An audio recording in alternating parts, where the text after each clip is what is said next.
Welcome to Nigeria, where criminals intimidate innocent people.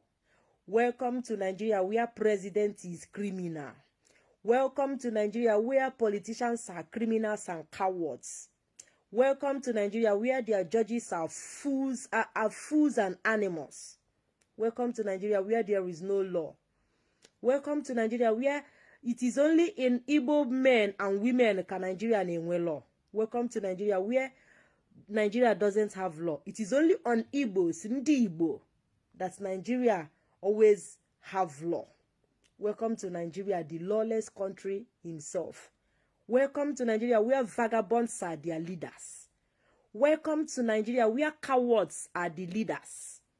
Welcome to Nigeria, where ancestors are leaders. Fools are leaders. Welcome to Nigeria, where there is no justice. But one thing for sure is that Nigeria must be divided. Mazi Nnamdi Kanu must go home. He must be freed. Fulani and the Yoruba people can never use Mazi Nnamdi Kanu to do that their caricature stuff. Those of you who are trying Mazi Nnamdi Kanu, you guys are cowards and criminals. You cannot be a criminal and intimidate an innocent man. It's not possible. We are watching each and every one of you. Nigeria is not working, is not working. I don't know why you guys fail to comprehend that. Nigeria is failed and failed forever. It is a failed state. I don't know why you guys refuse to comprehend that Nigeria is a failed state. So intimidating Mazi Nnamdi Kanu can never work. The earlier you people understand that, better for all of you. For instance, who is your president? What is the work of your president? Who is the Nigerian president? Who is he? Who is Tinubu? Who is Tinubu? What does Tinubu specialize on? You want to come and use Mazi Nnamdi Kanu to shine? You people want to, because Mazi Nnamdi Kanu is an Igbo man. He is an Igbo man. That is why you people want to use him to shine, intimidating him. The era of intimidations on Ndi Igbo has come and gone. We can never take it again from you people. The earlier you people understand that we will no longer take intimidations from each and every one of you in Nigeria, better for all of you. The days of intimidations has come and gone. So Mazi Nnamdi Kanu must be free and he must go home.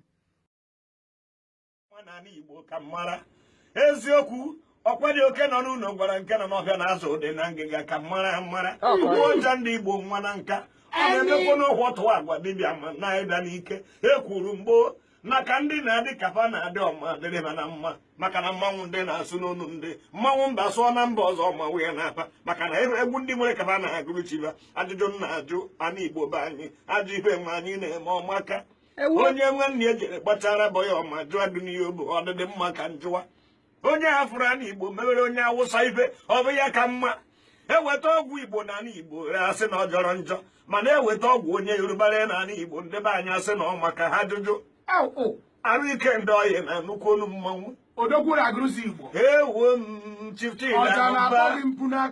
ọzọ dị ugwu dike ọ sị m ọchọ ka o ji eme gị ọdachi ekwe n'ihe ekwe otu gwuru eze gị ka Igbo ri n'ahịa hụọ nkịtị nye zụọ narị ude n'ebe anyị maka na eziokwu akụ ahụ na nwata gbara ude n'ebe okenye pere ya maka na eziokwu ebe ahụ ịbụrụ nwata nọ na-eti nne ya eziokwu ibe na-eme ihe karịkwara nne ya ya ka ọ na-etiri nne ya maka na eziokwu ndị Igbo be anyị omenala Igbo anagwo ezi omume ji uwe na maka na omenala kwadoro ezi omume omenala kwadoro ife nwanne gị n'anya mana ewefu omenala Igbo ọ bụrụ oke n'ọbịa ngwere n'ụzọ ogerie nwanne ya ọma dịrị ya na mma ma mgbe gboo Igbo kwuru na oliri nwanne ya were nakpa okwukwe ọnụ oliri nwanne ya evu ọnụ nakpa a na-eme ha gụgbata obi ono nwanne ya oke foto bụ ono na nwanne ya onye rie nwanne ya ọma zaba ọnụ obodo echie ya echichi ndị Igbo be anyị chetakwanị na omenala Igbo na mgbe gboo ọ na-ahụ onye tigide anyị dị echie ya echichi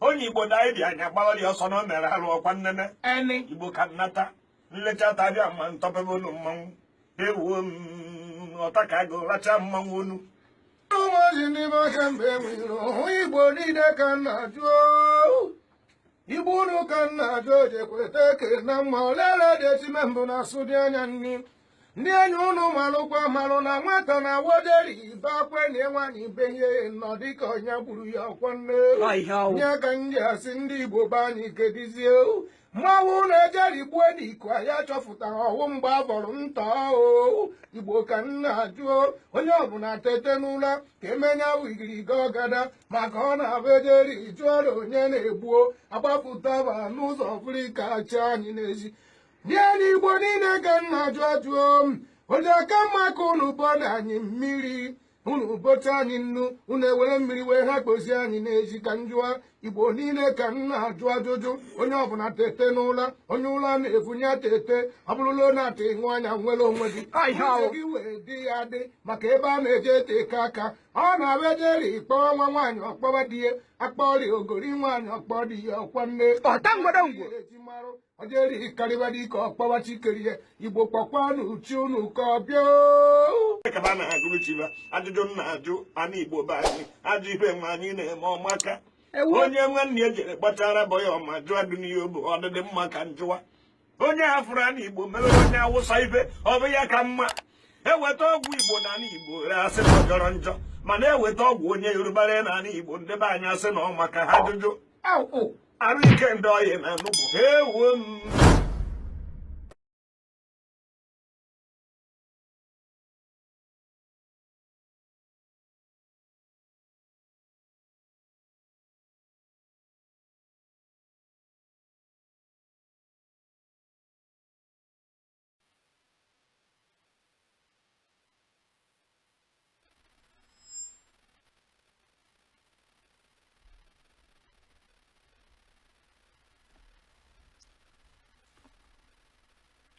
Igbo Biko ekene m unu. Igbo Biko ndewokwanụ dejenu ụmụ Igbo ekene m unu ụmụ Igbo nọ n'ụwa niile asụrụ m unu dejenu lolu ndị Nsụka dejenu alọnụ ndị nwekwara ndị be anyị na-asụ daalụnụ nnọọ dewonụ o zochana ọ gbachana ya na-ekwuzi okwu ya bụ ka anyị nabazi anaba ebe ọ bụla na-esonyere m n'ụwa niile ọ ka bụ onye ahụ ịma bụ nwanne gị nwoke Ugwu Okechukwu Obinwannem nke ndị Igbo ụkpaka na-agba n'udu mmiri ka arapụ inyekwa onwe m afa nke ọ ga-abụnyekwa onwe m ọ dịkwazi ka na-eme nganga mana ọ nganga ka eji mara ndị gboo a na-etecha ụmụchukwu ọkwa na ya ka anyị ji azụ ụmụchukwu maka na anyị nwa bụ ụmụchukwu efukwa ka anyị si amachita ọ bụrụ ndị ọzọ anyị na-amachita efukwa ka anyị si amachita na-enegoro Simon Ekpa na mma nwoke ya a na-enerezie na ọhamadike ndị Igbo niile ọhamadike Biafra na-enye ka o si mma nwoke na-egoro afọ n'ihe maka na a na-egote ya n'afịa ndị ọ na-ewenye wezina ha ndị ọ na-ewenye wezina ha na anyị nwa bụ ụmụ Igbo ọmụwa bụ oke nke Chukwu bịa na-ekenye gị ihe nke ọbụla Chukwu si n'ọnya ka ya eji wee dị ndụ n'ụwa onye na-ege ntị ọmụ bụ oke nke Chukwu ana onye na-ene anya na aka ndị m na ọba aka ekpe ka m bido n'afa bụ Nnamdi Kanu onye ahụ bụ nnukwu mmadụ ka ọ bụ onye afara Ibekwu nke dị n'Abia steeti and ezigbo afọ ya bụ Nnamdi Okwu Kanu kama n'ọzụzụ n'ezinụlọ kama n'ọzụzụ ka o si pụta nne ya bụ Israel Okwu Kanu mama ya bụ nke a na-akpọ mmemme Okwu Kanu and mama ha na papa ya na ụmụnne ya ndị ọzọkwa dị iche iche anwụọla n'agha Biafra and ihe a nọkịta bụ consideration. So na Nnamdi Kanu anyị mariri ụlọ. So which is here onye kpatara nje jisie Nnamdi Kanu ike, jisie ya ike maka na onye marụrụ mmadụ na ada egbu ya. Mana oge agha ahụ, mana oge nsogbu, because onye gburu nwanne ya ọ marụrụ ụlọ. O gbugokwa onwe ya. Nwanne, ife nga na-agbara unu bụ afa akọnuche. Agwara m unu yesterday that na ọbụrụ ọzọkwa ka nsi kwado this time. Ị ga na-afụ m n'uru dị iche iche. And aga na-ebubata ndị ahụ iche na mama bubata nwere Obinwannem TV. Maka na asị na ihe mmadụ ji eje mba bụ agwụ ya. So Nnamdi Kanu eturugo ugo n'ala Igbo. And Nnamdi Kanu bụ hamadike ndị Igbo niile. Onwe onye na ya na-eji izu ya azọ. I challenge the whole Igbo nation on behalf of Nnamdi Kanu. He's a man of his word. He's a man of action. After Odumegwu, Chukwuemeka Odumegwu Ojukwu, Ezigbo Gburugburu, Ikemba ndị Nnewi. After him, there is no one can command Igbo race to shut down their markets, their government houses, their shops, their offices.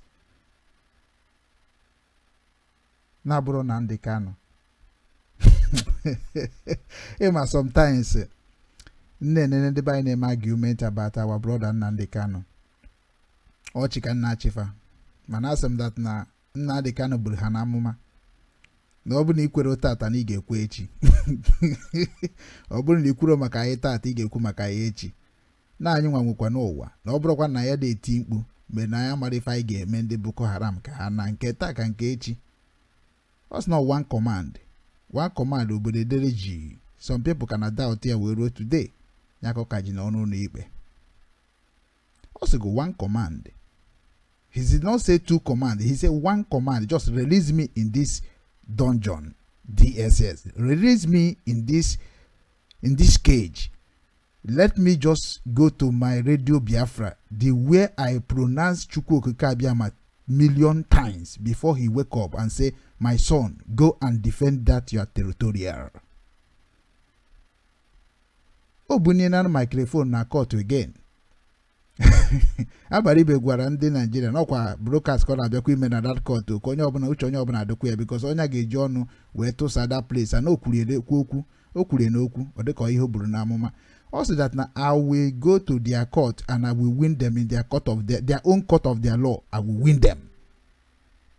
Oya mejuwe derunu yesterday program mujuwe bido again that Nnamdi Kanu and IPOB have won, because if Nnamdi Kanu win Nigeria government, then IPOB also win, and IPOB have to charge Nigeria against of intimidation of a genuine organization worldwide, which is recommended in the United Nations.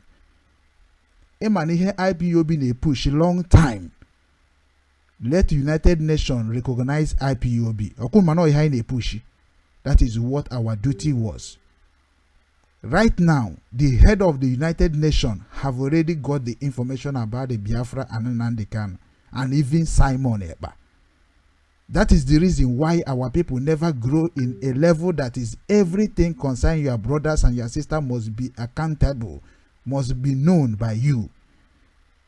Nina afu mebe na adokpo Simon Ekpa, dem adokpo Simon Ekpa because of there maybe na nwere ife ọzọ na free iche nebe Simon Ekpa no. Ana m afu ihe gbasara Igbo. Every Igbo man must carry along. Nnamdi Kanu kwuru n'okwu. That is why I connected two of them 24 hours. Nnamdi Kanu nọ n'Ebonyi say we will never leave any of our own alone. We must look for them, fight for them, take care of them. So Nnamdi Kanu have been a man that is calling for the unity of the whole Igbo nation, including other part of the Nigeria like Oduduwa and Ariwa. Nnamdi Kanu wake all of them up to stand strong like Showore stood now for Nigeria. So Nnamdi Kanu ine n'anya n'akụkụ m ebe a ọ nnukwu mmadụ ka ọ bụ ife mmatụrụ ebe ọ nọ nsị ka nkwube n'ọnụ chi ga-eji chi ga-abụ. So Simon Ekpa ine n'anya bụ onye nya na ya kpara nkata before jebe mkpọrọ, before jebe ebe ahụ ọ nọ. Ana ebe ahụ ọ nọ kịta o nwere ka ị jụọ ya ihe dị na Simon ka ọ hapụ ịgwa gị nke ọma. Ijekwa njụọ Simon nwere ka ọ hapụ ịgwa gị nke ọma. Sometimes ndị be anyị na-emisquote mmadụ because of ihe gosi ha na social media. So ị na-anya ị ga-afụ na people ana m ajụ ndị mmadụ si ha wetara m evidence of ihe merenụ Simon Ekpa ji wee jebe mkpọrọ na Finland. O nwere ike ha na-eneni this Obinwannem TV eneni, mana aga m agbalị ka ike m ha wee na-ajụ ajụjụ dịka onye kwetere na oge na-eme ihe ndị Igbo, because Obinwannem ndị Igbo ka m na-eme. Ifuge onye ọbụla bụ onye Igbo, ekwuru m ekwu na mbido program Obinwannem that na ihe ọbụla ị na-eme bụ onye Igbo, as far as Igbo onye Igbo ma nke dị mma ma nke dị njọ, Obinwannem Foundation ga-eme apịa tinye ọrụ n'ime ya on behalf of foundation of Obinwannem ndị Igbo, because we register it under the government of the whole world. Because when you register any organization in one country, it is already going to be affected in the United Nations. So United Nations ha na-ekwu okwu now. Onya bụ ihe anyị niile report chagoro a lot of organization against Nigeria indirectly before even indigenous people of Biafra. Because ị na-aga obodo oyibo, ị nwere ihe enwere onye ga enwere category ga-anọ under it. Either nọ under the United Nations protection, or nọ under sponsorship protection, or nọ under marriage protection, or nọ under relationship protection, or nọ under tourists, or nọ under business trip. That is how you will be in any country of the world. That is the same way it is in your land. Everything in a na ben nwere ife iji eme maka ya. So Obinwannem bụ television na televise everything concerning Igbo people. So which is I have already registered it in the Ukraine, and that registration I registered it in Ukraine cover it all over the world. The reason why I am not in support of what is going on in Ukraine and Russia is because I have also my problem. I have a big problem more than Ukraine, because it is problem find me to Ukraine. It is problem of Nigeria make me to fly to Ukraine. It is problem of Nigeria make me to stay in Ukraine more than 15 years. It is problem of Ukraine make me to enter the Germany. It is problem of Nigeria make me to never ever think of going back to my homeland. It's affected everybody, and that is why Obinwannem Igbo TV is here to also contribute and make sure that everything na emenando ndị Igbo na go ofuma. Make dunjo make demma. We are going to use our foundation to ask a question. Like anything na ganisi Simon, I Obinwannem Foundation kwesịrị ma ihe na-eme. Na wetara na information. That is what we sign as Obinwannem Igbo television. So that is ihe niile gbasara Igbo ka anyị ga na-eshow na the television ma nke dị mma ma nke dị njọ. So ihe anyị nidere bụ nkwado gị. Nkwado gị ka anyị nidere. Enyemaka gị, mgbazi ọnụ gị. Onwere nke anyị na-asị na ọ bụ ya ka ihe nye anyị n'ike, na ka anyị wee tinye n'ihe anyị ga-eji wee dozie ebe anyị. Na be anyị dị mma na ọ dịrị mụ na gị na-abụ. That place m ga-enye aka, m ga-like iwepụta onwe m, wepụta ife nne nje eje ije n'ụwa. So otu a ka o si wee dị na IPOB. IPOB bụ ndị nke bịakọtara ọnụ wee sị na ọ ga-abụ one umbrella ka anyị ga-eji na-aga. The language of one umbrella is what makes me to understand that is ofu obi, Obinwannem ka anyị ga-eji ga. Because I am working with the structure of IPOB till today. Because IPOB are the one that make me that know that ọbụgodu na anabatara gị n'ụmụ nna gị, a ga-anabata gị n'ama. Onye ka ya sị gị na onye nwere mmadụ ka onye nwere ego. Ofu onye ada azụ nwa, ofu onye ada amụ nwa.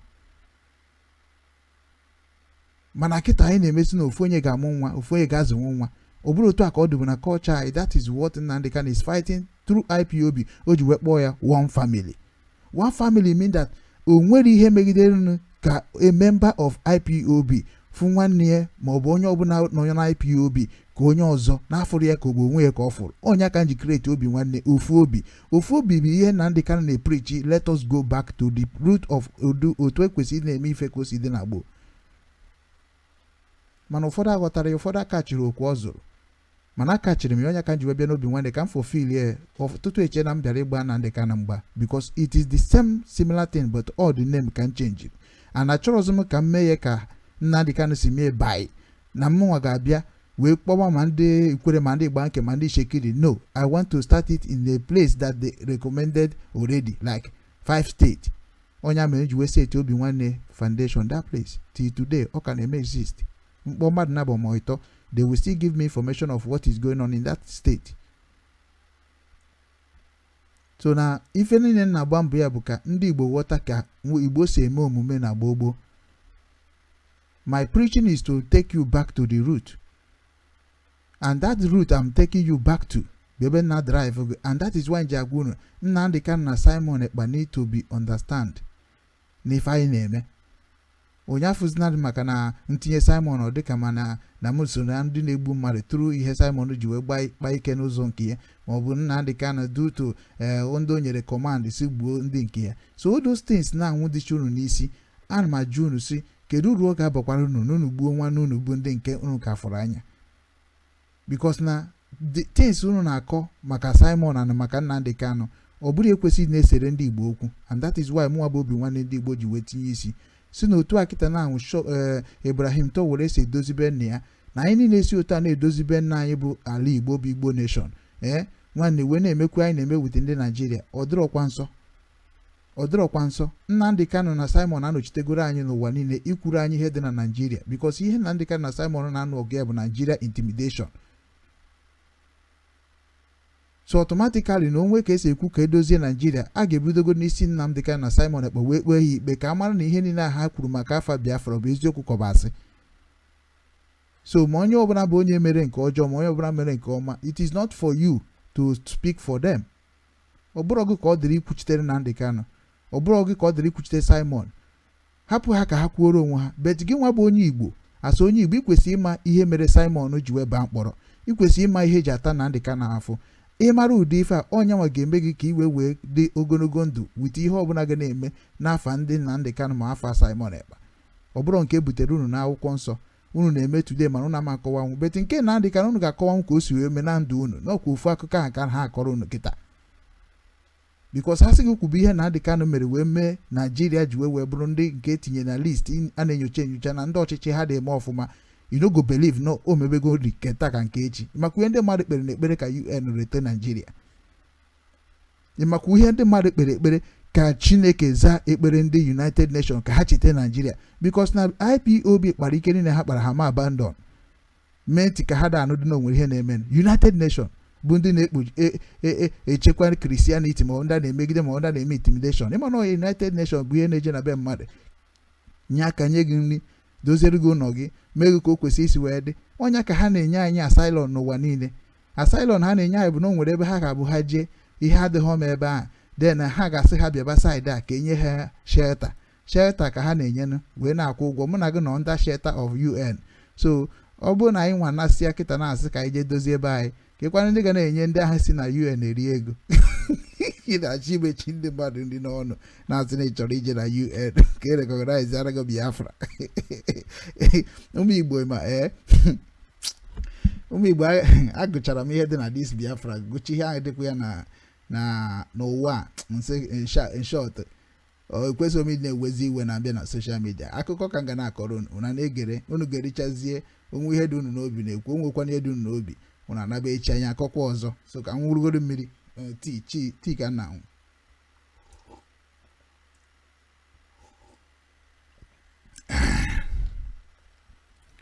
so yotago so n'ọnya bụ ihe na-emenụ. So now the cry of Biafrans, the cries of those people that by Nigeria government militaries, their cry have already reached heaven. And in my ban up heaven by America. In a no heaven in a chucky just through religion. No, American. So Trump was ruled like a baby Peru no zone can then go a Christian in no ali will catch any be any way American. So automatically ihe niile abụ Christian n'ala Igbo unu kwesịrị na-enwe anwụrị na celebrate na Jesus unu na-abịazi the second time. Jesus ndị Christian na-abịa second time, and that is Donald Trump. Ya mara ọsọ na ya ga-abịa ka onye oshi. So ifugo nọ na-abịa ha na-abịa ka ndị oshi, ifuge ha ga-ebu egbe na mma wee bịa. Hey, Obinwannem ndị Igbo. So ana m ekene onye ọbụla na-ekene si unu ike na-asị na asị m ka m nwekwara ohere wee kọwara unu ụdị mmadụ mbụ. Abụ m mmadụ funny, abụ m mmadụ na-abụ mbịa mmegoro gị ka obi dị gị mma. Mana ịma na ịbịa na station ugbu a ndị mmadụ ga na-eme expect ka iweta information ga-enyere ha aka. Ịghọtago ya bet na ọ bụ nke ahụ ị na-eche na ode enyere gị aka na-enyekwara ndị ọzọ aka. So ụwa niile bụ afịa, onye fu nke ọ chọrọ zụrụ. So ihe dị n'ụwa bụ na ị gaghị ebu ihe niile n'isi ya, ị ga-ebukwa nke ihe ebu n'aka, zọrọkwa nke ya zọrọ n'ọkpa. Ịghọtago kwupụkwa nke ya ekwupụ n'ọnụ, so ka ọ na-ezetu. Ịghọtago so onye akọ ya dị mma ịnọkọtakwa ime ka ụmụaka ma o mee ka onye na-amara ife, so ka ndị mmadụ wee marakwa that na ịnọkwa n'other side, nọrọkwa n'other side. So n'ịnọ n'aka nri nọ n'aka ekpe. So as you are welcoming in Obinwannem Igbo TV on Facebook, we are also on YouTube, where you can type on YouTube Obinwannem News. Type Obinwannem News and follow us on YouTube, and also on Facebook Obinwannem Igbo TV. That is where we are streaming live now, because I have been akụkọ maka Igbo language, Igbo culture, and Igbo unity. So that is why you see the kind groups we have already emerged to be talking about them, how we can unite them. Because Obinwannem Igbo believe in unity. No matter whatever we are doing, we believe in unity. And you can hear Ndocha said ceasefire. So I am calling all those groups that I tag, to ceasefire. If we can come together, the existent one, the group of Ihen tag Kadendo, because all of you have created another spirit in you. And that another spirit that you created, if you did not embrace that spirit, you are not going to be comfortable. So that is why Obinwannem is here to preach to you about unity and about love and about happiness and about truthful and about way of the life of the holiness people. So ihe anyị na-abịa ebe a bụ ka anyị kụziere gị ka ị ga-esi wee mara ka esi ebi ogologo ndụ, ka esi ebi n'ịhụnanya, ka esi ebi na nwanne, ka esi ebi na enyemaka, ka esi ebi na azụmahịa, ka esi ebi na nchekwa ndụ, ka esi ebi na ndụ ihe ọma wee na-eru onye ọbụla aka n'otu n'otu dịka ụmụ Chukwu. So oziọma ka anyị na-ezi, ana oziọma anyị na-ezi taa bụ oziọma gbasara ihe na-eme n'ala be anyị. Ana ịnanya na ihe na-eme n'ala be anyị, mmadụ na-abịa ịnanya na skrim m bụ ụmụnne m, ọha nwa na-elidi ọtụtụ the majority of group na-ekwu maka nnwere onwe anyị. And ịnanya Simon nwere ndị ka o ji ekwu okwu trọsịrị ọfụma. Ịnanya enwegokwa different diffraction, ya bụ ha gbasasịana n'ụzọ dị iche iche. Ifuge ha nwere 2 faction now or 3. Nke Ngozi Ọrabeze, nke Oge Nkere, and nke nwekwa nke na-akpọkwa CRC. Adadora mma mbọsị anyị ga-eme interview ka anyị ga-ama ịghọtago ihe gbasara that Simon Ekpa and Biafra government in exile, ihe na-eserefa. So we are going to know it through Adadora mma, because onye ifo na opposition of all of them. Okay, so Simon nwere people na otu akịta ihe na-eme na bai ha na-ekwugoro nke gbasara ha. So o nwego sef ndị jebe na-eklem na ha so wee jee mee Trump ka okwu okwu. So all those things abụrụ ife na-anụrụ ọgụ. Ọ bụrụ ife na-akọrọ n'ụmụ Igbo. Ihe ndị a niile bụ nwanne isi n'ime gị ngwa negosi anyị evidence. Ọ gụchakwa ọnya bụ ihe Adadora mma na-ekwu okwu ya. Nke ọ n'ime wetara anyị evidence, anyị wetara anyị evidence nke ọ bụla ikwuru, anyị wetakwana ya ọzọ.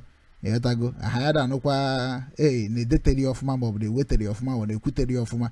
Ọ gị chee wee kwuo, because ọ ụmụ Igbo na-ege gị ntị. because ndị Igbo na-ege m ntị na ga-ebelieve n'okwu ọnụ m, ndị na-ebelieve ga-akpọ m enemy. That is how it be. Normal. So onye ọbụla anyị zinyere ozi ya jere anyị ya ka anyị si wee kpaa ya, ọ ya ka ọdadị ọra mma na-ekwu okwu ya ewe. So Simon nwere ndị nke na-eso ya yotago, anọ nwere ndị na-eso Ngozi Orabaeze because of Simon, the same way ndị mmadụ soro Simon because of Nnamdi Kanu. That is the link that united Simon together. That is why many people say that na ihe ọbụla mere Simon ị ga-eme Nnamdi Kanu, ihe ọbụla mere Nnamdi Kanu ị ga-eme Simon. Okwe na mgbe ndị Nigeria na-ekwu otu a, because na in system, in thinking, let me say in spirituality, Simon and Nnamdi Kanu is heading in one place. But now the problem is the way Hana Boss amazing kefa abrufu. Onye nka na-eme nke no dey that na obu na ịchọ ka nwọta. Onye nka na-eme no dey na ga-amata godi ihe ga-eme gị before megie. So onye ka na-akpọ ndị gospel, ndị oziọma, because ị na-anụ ndị oziọma bụ na ha ga-ezi gị nke ọjọọ, ha ga-ezikwa gị nke ọjọọ, mana nke ọma ka eji mara ha, maka na ha zicha gị ma nke ọjọọ ma nke ọma, ha ga-asị gị were nke ọma. So na nke ha sị gị were bụ nke ị ga-ewere. Anọnya ka ndị religion nyere anyị n'ụbọchị tata, anyị were wee gbusisi onwe anyị, because nke nyere anyị bụzi nke na-enwere ụdịrị anyị isi, dịka material things na-ekwu okwu na today. Material things na-anya bụ most things divided ndị Igbo, because Igbo na-emekọba ihe ọnụ, na-akọkọsị ihe ọnụ, na-erikọsị ihe ọnụ. Igbo na-emekọ ihe ọnụ. So ihe niile a na-eso Simon, ma ihe niile a na-eso Ụwa Zuru Ike, ma ihe niile a na-eso Nnamdi Kanu, ma ihe ndị a niile na-eso Tolu Nnadi, ma ihe ndị a niile na-eso ha ncha niile. Ọnya ka mụnwa bụ Obinwannem ndị Igbo na-ayọ unu, biko unu ka unu tiri m aka ka anyị ọnụ ndị a ka ha bịakọta ọnụ, ka ha were ihe niile a na-esere ha okwu wufuo, maka ndị a nọ na ezigbote esemokwu. A na esemokwu ha tiri onwe ha kịta, onwekwa ga-azọ ha na-abụrụ ndị dị ka anyị nwa aka anyị dị ọcha, because ekwuru ka ejebe n'obodo oyibo, ma ọ ka ekwuru ka Trump were the problem or case nwanne ọkwe mara ndị be anyị ga-ejikwa kpa ikpe ahụ. So ndị ahụ niile bụkwa ndị na-emegide anyị karịkwa ọnụ anyị. Ịmakwa na ọ ga-akakwa mmadụ na Nigeria dịkwa ka ọ dị da na ewere ọchịchị je dị ka Trump wee mezie ndị dị ka ya another slavery master again, because Nigeria na anyị nọ ebe ahụ na-ekwu okwu ka anyị dozie ebe anyị, na ọ bụrụkwa ka anyị nụọ ọgụ, because onye mere eji jidesie Nnamdi Kanu ike ọ dị ka anyị na-achị ịnụ ọgụ. Ha na-akwa achị ịnụ ọgụ, IPOB abụrụkwa ịnụ ọgụ ka anyị bịara ịnụ, and even na Simon Ekpa abụrụkwa ọgụ, maka na ihe onye ọbụla na-ekwu bụ release Nnamdi Kanu ka anyị chọọ udo, ka anyị dozizie ebe anyị, ka anyị mazi ka anyị ga-esi wee gbaghara nwanne anyị, ma ndị anyị ga-enyere aka, ma ndị a ga-enyere aka, ka anyị gbaa ka anyị ga-esi ghọta onwe anyị. Ọhịa Simon na-ekwu, mana Naijiria emenwuhie. Nnamdi Kanu tikwa mkpu, Naijiria emenwuhie. So ụmụnne m bụ ụmụnna m, dịka m si wee mekwa topic a bụrụkwa that na kedu ebe ụmụada, Umu Okpu, Umu Nna, kedu ebe unu nọ, kedu ebe nke ndị Igbo nọ? Onye ka nna ajụ n'ụbọchị taa. So ana m ekene unu dịka unu si gee m ntị n'onu, na-asịkwa biko unu ọ abịago m n'alụ nke bụ na onye akọjọzina nwanne ya, onye akọjọzina nwanne ya biko. Ọ bụgo na anyị akọjọ ka anyị kọjọ ya n'ude, nwanne na anyị pịanyere gị, mana imetere nke a nwanne gasị ike ọsọ, mana ya ka ihe a hapụ iru anyị n'obi, ka iwe hapụ iru anyị n'obi, because o nwere lot of people eboro ebubo nke bụ na ọ bụ na ha dị strong, ha ga-eme ọtụtụ ihe dị iche iche n'ọdịnihu. Anọnya ka m na-egbochi, like somebody like me, ndị mmadụ ekwugo okwu ọjọọ n'isi m, eso m ịjụọ Nnamdi Kanu ga-agwa gị na m agbago ezigbo mbọ n'ihe dị na this struggle. Mgbe Simon Ekpa before jebe ebe o jebere, m mekwara appear together with him. Unu nụkwara ihe o kwuru, so m jisi ike na na-eme ọfụma. Ọ ga-eteki onye nọbụ na IPOB maọbụ onye nọbụ na this struggle, ọ ga-eteki ọtụtụ ihe dị iche iche ịdị bold enough na-ekwu maka Nnamdi Kanu, na-ekwu maka Biafra, na-ekwu maka Simon Ekpa wee ruo today. Mana onwebeghị ihe merie, ana onwebeghị ka ndị mmadụ si wee maa ya ikpe ma were okwu ya wee jesa n'ụwa niile na o kwuru ọfụma. So that means na Obinwannem ndị Igbo nwere ihe ọ na-ekwu na-aba ndị Igbo n'isi, ha mana onwe ha ji ege ya ntị na nchemfe.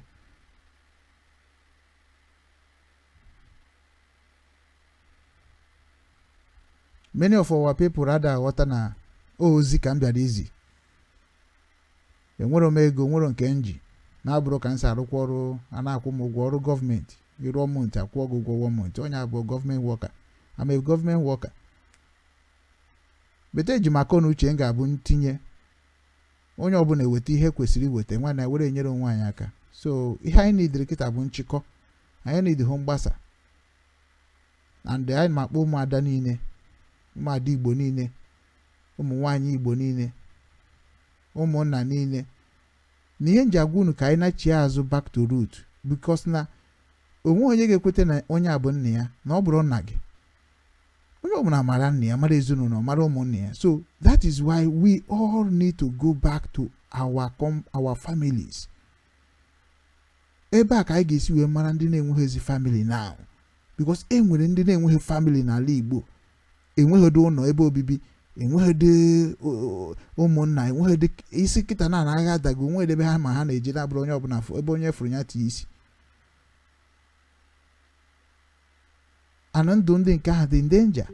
Anọ most of ndị a bụ ndị na-agba mbọ ka arapụ idozi obodo, maka na edozi obodo ifu na ịmarụzie ka ma ọ dịzie ka ha ma bụ foreigners in the land ha amụrụ ha too, mana duto na ha mara nne na nna ha, ma ndị atụbara ime n'ụzọ, ma ndị atụbara ime ebe ha na-akpagharị ma na social media, ma ndị amụchara tụfuo yotago. So a lot of things have grown in our land. That is why I need spiritual people to take care of our land. And that spiritual people, when they catch it, nice we structure before we are alive, before we existed. Because when we culture get those culture of our ancestors. That is why everything I wrote, that na Alibo must be great again through the structure of our ancestors, ancient people, the people that was there before even America, because America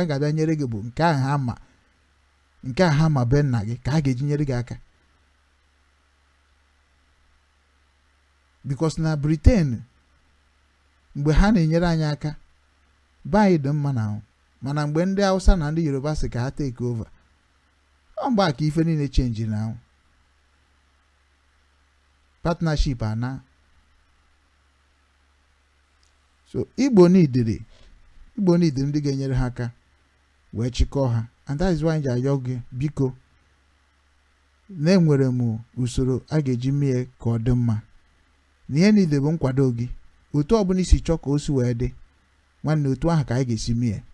Ana m akpọ ndị Igbo niile ka anyị cha niile tete n'ụra na agwọ nọ n'akịrịka, ka anyị hapụ iji because of esemokwu segbuo onwe anyị, nsogbu webata na anyị nke bụ na ya ma nwezi option self anyị nwere today. All the very very important. This is the time for ụmụada onye ọbụla na-achị na be nne ya, ka anyị mara ndị nọ n'ụzọ, ka anyị mara ndị nọ n'ama, ka anyị mara ndị a ga-enyere aka, ka anyị mara ndị a ga-enye adreesị, ka anyị mara ndị a ga-enye ọnọdụ tupu ndị mmadụ na-ewere ọnọdụ be ya today, maka mụ ama na ga-ewere ya. So ụmụnne m, ana m achọ ka mba na vidio ntị m bịara ka anyị ji kwuo okwu today, mana before then okwu si akụkọ ka anyị ga-ebu ụzọ tinye. O nwere onye jụrụ m sị m, ịma na ihe ji kọwaa maka Simon kọwakwa maka Nnamdi Kanu, because m na gị ị na-abịa n'Obinwannem channel, abịazi n'Obinwannem channel na sọsọ Nnamdi Kanu ka m chọrọ, sọsọ Simon Ekpa ka m chọrọ, achọghị m Tony Nnadi. Hey, iweta Tony Nnadi, maybe ime Tony Nnadi invite, ọ sị gị hey ijego kpọta politician, ịrụkọbago with Nigeria politician. Ihe a ka Obinwannem anaghị atọrọrate ghọtago. So Obinwannem eje check ihe bụ Obinwannem for everybody. Anyị nwa bụ ndị humanitarian, we take care of everybody, you understand me? That is Obinwannem for you. So otu a Simon Ekpa nọ, ọ bụgodo na ozuru ori, ogodo na ogburu mmadụ wee nọrọ na mkpọrọ Finland, Obinwannem Foundation ga-agba mbọ funa na-eje echekuku ya na prison, marakwa na ihe na-agakwara ya. So we are going to encourage him, gwa ya ebe o mere mistake, gwa ya ebe o metere ya, gwa ya ebe ọ ga-correct ya na ọ pụtaba onye ga akpọ correction center. So Obinwannem want also to be part and parcel of ndị a na-akpọ correction centers anyị ga na-arụ there. So all ndị immigration, so Obinwannem want to also be part of the organization na-enyere ndị Igbo aka home and abroad. So ihe wete Simon, wete Nnamdi Kanu, wete Tony Nnadi, wete Wazirike na afụnụ na ọ bụ Umu Nna ka ha bụ. Ihe ọbụla ha metere ha were aka ha wee gbara ụmụ ha ka ma ọkụ nwụọ. Onye abịazina na-defend somebody na-asịrị ọgụ defend there. Many people na-eji Simon ekwu okwu mana ha marakwa ya dị na Simon. Many people na-eji Nnamdi Kanu ekwu okwu mana ha marakwa ya dị na Nnamdi Kanu. Ifuge na mmadụ aka akụkọ Simon kode ya kode because na mụ na ya arụghị ọrụ. And mụ na ya arụghị ọrụ abụrụ dat na nke ọ rụrụ na mụ amasị na ụfọdụ dị mma ma ụfọdụ adịrọ mma. So nke ha dị mma ka m na-ewekọrọsị. Nke ahụ fụkwa na o nwere ife m ga-erite n'ime na asị m si n'ụzọ ahụ. Because onwe onye ma isi ga-abụ eze echi. Sometimes our people amaghị that na history repeats itself. History repeats itself, that reincarnation. That is what they call reincarnation. In an reincarnation, all history. You want to go? Anchetebe can see we be an Amaji. From Amaji to Nobi, from Nobi to Otunkwanicha, from Otunkwanicha to Lagos, from Lagos to Obodo Igbo. From Obodo Igbo, kind on this ozi, they retain the binding the Bob Hanaka, which is all technology. That is the new system. Before we talk, I say it's one yozi. So progress today. So Obinwannem ndị Igbo amarịghị ife a na-arụ n'ụwa. So onye ka iji chọ ka ibuko ndị be anyị ọnụ na ọ bụrụ ka ikpasa ha kpasa. No matter whatever you are doing, nwanne gị burugodo onye oshi ị ga na-ejeri ya okwu. Onye ka iji wee register foundation. That is part of the foundation. Onye mere nji wee chọ ka start from the Igbo organization in Hamburg. Because I have to circulate letter to them and meet the whole meeting of ndị Igbo nọ na Hamburg. Ka anyị mara ka anyị ga-esi wee bịa in one command ka anyị wee na-ekpokọ ndị Igbo niile na Hamburg ọnụ. Ma ndị kewara ekewa bata na steeti si na ndị nke abụ ndị ọlụ, ndị nke abụ ndị nke abụ ndị Mbaise, ndị nke abụ ndị na but abịa sị na obe anyị asị na unu China bụ Imo steeti. So unu China kwesịrị ịnọ na one umbrella of Imo steeti. Ọ bụrụ na amarọkụ unu ga-esi dozie onwe unu den unu ewerokwu a na ụlọ. Maka na unu kwesịrị ịbụ one union. Unu kwesịrị ịbụ Enugu union, Anambra union, Ebonyi union, Abia union. If you get Imo union, then all the leaders of the union ga-abịazi nwezi na-akpọ parliament. Parliament a ka ha ga-eji wee na-ewejere ndị gọọmenti Germany akwụkwọ gbasara ndị Igbo. On behalf of ndị Igbo nọ na Hamburg, na anyị na-ekwu ihe dị ona. That letter bịakọta ọnụ bata na the parliament of German. O nwerekwa ka hapụ iti ya ọnụ because all the unity voice. So also n'ife na agitate Obinwannem Foundation agitate. So onya mere sometimes na-ekwu maka Simon ma na-ekwu maka Nnamdi Kanu, people anaghị aghọta na ọ njem ka nọ. Ọ bụ na nwere ege na Simon mere ịchọrọ ka egbuo ya, ịgwa na anyị ya, o nwere ka esi agwa anyị ịgwa anyị ya. Ma ọ bụ na ọ bụ ihe anyị na-afụ na mba akwụkwọ, anyị ama nji ihe ndị mmadụ na-ekwu n'ọnụ na mba akwụkwọ wee judge ndị mmadụ personal. As far as you identify yourself as onye Igbo, we must protect you like Trump want to protect all the Christians. So we are the people that also want to protect our Ordinana people and our Igbo lineage Shenchen people. So Obinwannem is also for the restoration of our old structure. So which is maybe an old structure. Trump ga-anọgodo n'akụkụ, Obinwannem edozigodo benne ya. Ifuge. So onya bụ ife niile ahụ na-eti mkpu ya n'Obinwannem TV. Ka anyị mara ama na kịta ka ndị Igbo kwesịrị ịnọkọta ọnụ very very fastness. Anyị kwesịrị ịnọkọ ọnụ ozugbo kịta now. All the leaders of the whole state ebe ọ bụla nọ na-anọkọsịbụ ọnụ ka a mara ihe a ga-eme gịnị ka anyị nwee one voice. One voice a ka Nnamdi Kanu na-achọ ka anyị nwee ha na one voice ahụ. O nwere ihe ndị abụ ifu ka o si agwa ha okwu na court. Let us enter the court. You don't know law. You don't know law. Your own constitution you don't respect. Supreme Court's judgment you don't respect. That's why we are keeping this. Why we never talk law? You don't know law. You don't know law. Your own constitution you don't respect. Supreme Court's judgment you don't respect. That's why we are keeping this. Why we never talk law? Nonsense. You think Britain can ask you to tell me and you tell me? You are dreaming. You are dreaming. ya bụ unu anụgo ihe Nnamdi Kanu kwuru ebe a ọ na-akọwa na-asị na ndị Nigeria amarọ law ha and mụ na gị na-abụ mara ezie n'ezie na ndị Nigeria amarakwa law n'eziokwu maka na asị na onye na-ekwu ka ihe si atọ ọ na-akọwakwu ya ọfụma maka onye ọzọ eti ihe n'ọnụ ọbụna ọbụrụ ka isi wee kwuo ka o si wee filie nwanne the reaction adịkwa mma o ịghọtago. So mụ na gị na-abụ mana Nigeria enwere iwu and ebe ọbụla isi wee na-ekiri m asị nwa Igbo ị ga-amada ezie n'ezie na Nigeria enwere iwu na ọ bụrụ maka Nnamdi Kanu kwuru ya. So anyị ga na-ajọji kwa n'ihe on two ways. Onye ka na-akpọ political ọtaga anyị ga na-ajọji ihe in two ways. Like what Nnamdi Kanu stand for, it is what everybody is supposed to be concerned. Yes. What Nnamdi Kanu stand for, it is what everybody is supposed to be concerned, not his own character or behavior. That is what I understood. We need to embrace what Nnamdi Kanu stand against as a one deadly Nigeria. We need to embrace that structure. We need to embrace that mission. We need to embrace that handwork of him on Radio Biafra and forget his character and behavior if we want to save a lot of millions that Nnamdi Kanu have teach what United Nations could not teach them, what UNN could not teach them, what the Nigerian university did not teach them, what even the foundation of Nigeria like religion did not teach them. These people learn a lot in the University of Radio Biafra, London. Those people that learn from Nnamdi Kanu will never forgive anything that's going to happen to Nnamdi Kanu. Onye kandeba ya wataro the systematic of Nnamdi Kanu. Nnamdi Kanu is a man that is understand the structure of Nigeria very, very, very well. Without even you telling Nnamdi Kanu about Nigeria, he's already used his brain to convert Nigeria into pieces. Oh, makadat nande onyaka soludo amahamonye kuru that you cannot kill ideology. When did that language start coming out from the people's claim that they educated?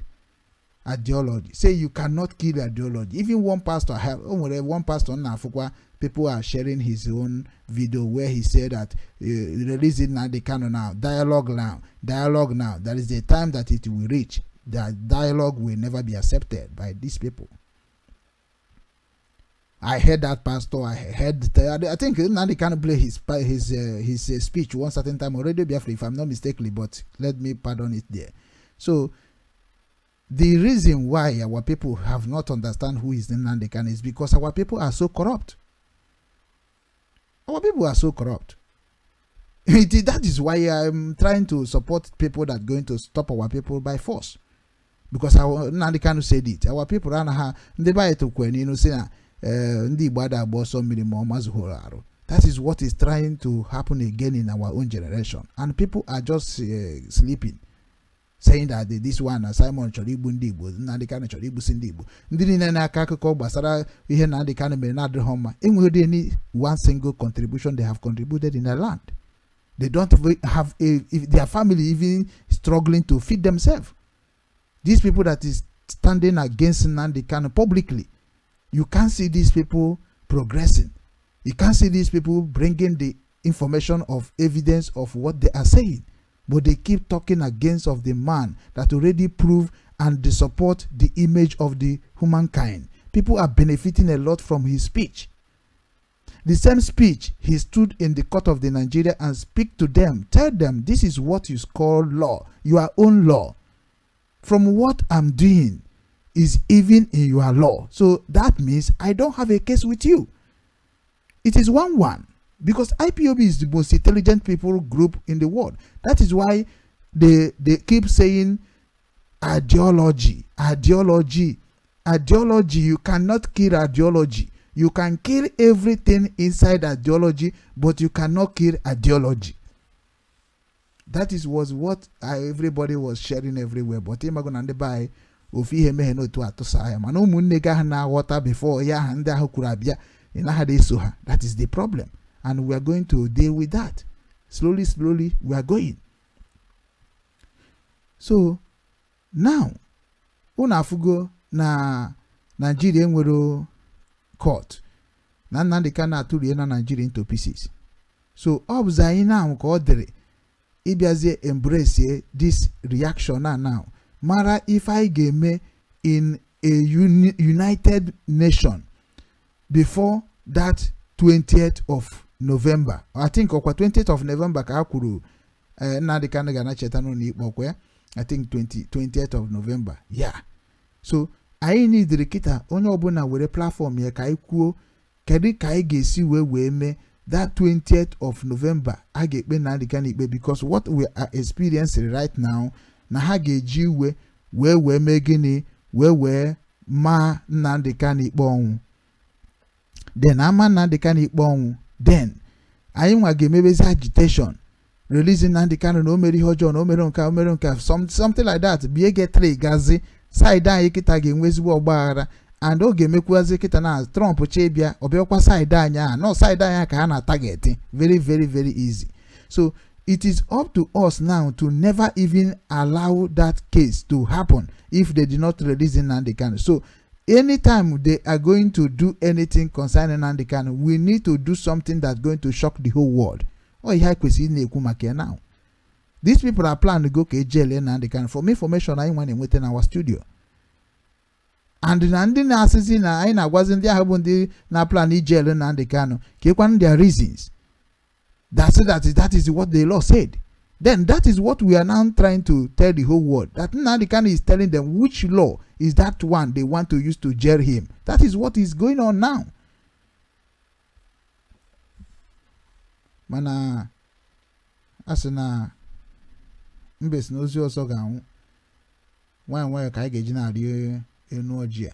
So ụmụnne m ka anyị o nwere ụmụnne anyị na-ekwu okwu ọfụma na like kwa ka ha si ekwu. So bet nke mbụ ka mkpọbatagodo achara ugo achara ugo okwu okwuru ikpeazụ a like kwara m ya ya like m ya. Nwaanyị ahụ bụkwa na mmadụ ka ọ bụ na ọ na-emago ihe dị na this struggle. Some people amaghị the spiritual part of it, because anyị nwa bụ spiritual people. Anyị na-afụ ife anyị na-afụ na-ekwu dịka nwere onye anyị na-eso okwu mana nwere. So anyị ga-akpọbata achara ugo a ga-akpọbata achara ugo ka ọ bịa ka ọgwụ na ihe Nigeria bụ ọ dị very very important. Nwaanyị ahụ kwuru ọfụma. Achara ugo ị na-amazikwanụ mma na anwụ ị na-amazi ma mmakwa m na ndị IPOB ọfụgokwa gị since ịmara anụ m na ndị IPOB na-eburu ụmụ nwaanyị eburu ata enọkwa m n'ọnụ nwanne anyị nwoke bụ Chukwubuike Makpara Eze, nwanne m nwoke ọ na-agbasịrị mbọ nke ike. Anyị niile na-agbacha mbọ ọ bụ na anyị ga-akwụsị ịkparị onwe anyị no maka anyị ga-esi unite ya. O meghene m ihe ọjọọ, so anyway they call me I will go. Ọ ndị mere ihe ọjọọ na-atụ ụjọ maka emekwu ihe ha mere yọtago. So I believe m na anyị niile ka bụ ofu. Ife na achara ugo ga-amazi ezigbo mma nwaanyị ọma ngwara ka anyị ga-ege ntị n'onu. So ụmụnne m na ụmụnna m unu ma na asị na ebe a na-ama njakịrị ka na-ekwu eziokwu. So ihe a bụ one of us that is trying to make sure that ndị ụwa nụkwara onu anyị. Nnamdi Kanu as far as ị na-ekwu maka Biafra, I love you. So the same way ka nna agwakwa achara ugo si ya as far as Biafra ka anyị na-ekwu, I love you, because it is the only love that going to unite us. Onya ka anyị create Obinwannem. So ịkpọkwa m afa ngaza. So onye agazie ka anyị ga-enu achara ugo ntị n'onu ka unu nụ ihe ọ gwara Nigeria ngwa ngwa anyị na-anyị gecha ya anyị tikwa onye ọzọ. Mana ọ bụrụ na na-ege anyị ntị n'onu ebe ọ bụla ị nọ na-ege anyị ntị n'onu ihe anyị na-eme na-adịghị mma na-atụsanya bụ ozi ka o rukwara ndị ọ dị ka gị aka maka na ọnya ka anyị ji wee nọrọ ebe a. Ndewonu ka anyị pụtakwa. That's welcome to Nigeria where criminals intimidate innocent people. Welcome to Nigeria where president is criminal. Welcome to Nigeria where politicians are criminals and cowards. Welcome to Nigeria where their judges are fools and animals. Welcome to Nigeria where there is no law. Welcome to Nigeria, where it is only in Igbo men and women can Nigeria enwe law. Welcome to Nigeria, where Nigeria doesn't have law. It is only on Igbos, Ndi Igbo, that Nigeria always have law. Welcome to Nigeria, the lawless country himself. Welcome to Nigeria, where vagabonds are their leaders. Welcome to Nigeria, where cowards are the leaders. Welcome to Nigeria, where ancestors are leaders. Fools are leaders. Welcome to Nigeria, where there is no justice. But one thing for sure is that Nigeria must be divided. Mazi Nnamdi Kanu must go home. He must be freed. Fulani and the Yoruba people can never use Mazi Nnamdi Kanu to do that their caricature stuff. Those of you who are trying Mazi Nnamdi Kanu, you guys are cowards and criminals. You cannot be a criminal and intimidate an innocent man. It's not possible. We are watching each and every one of you. Nigeria is not working, is not working.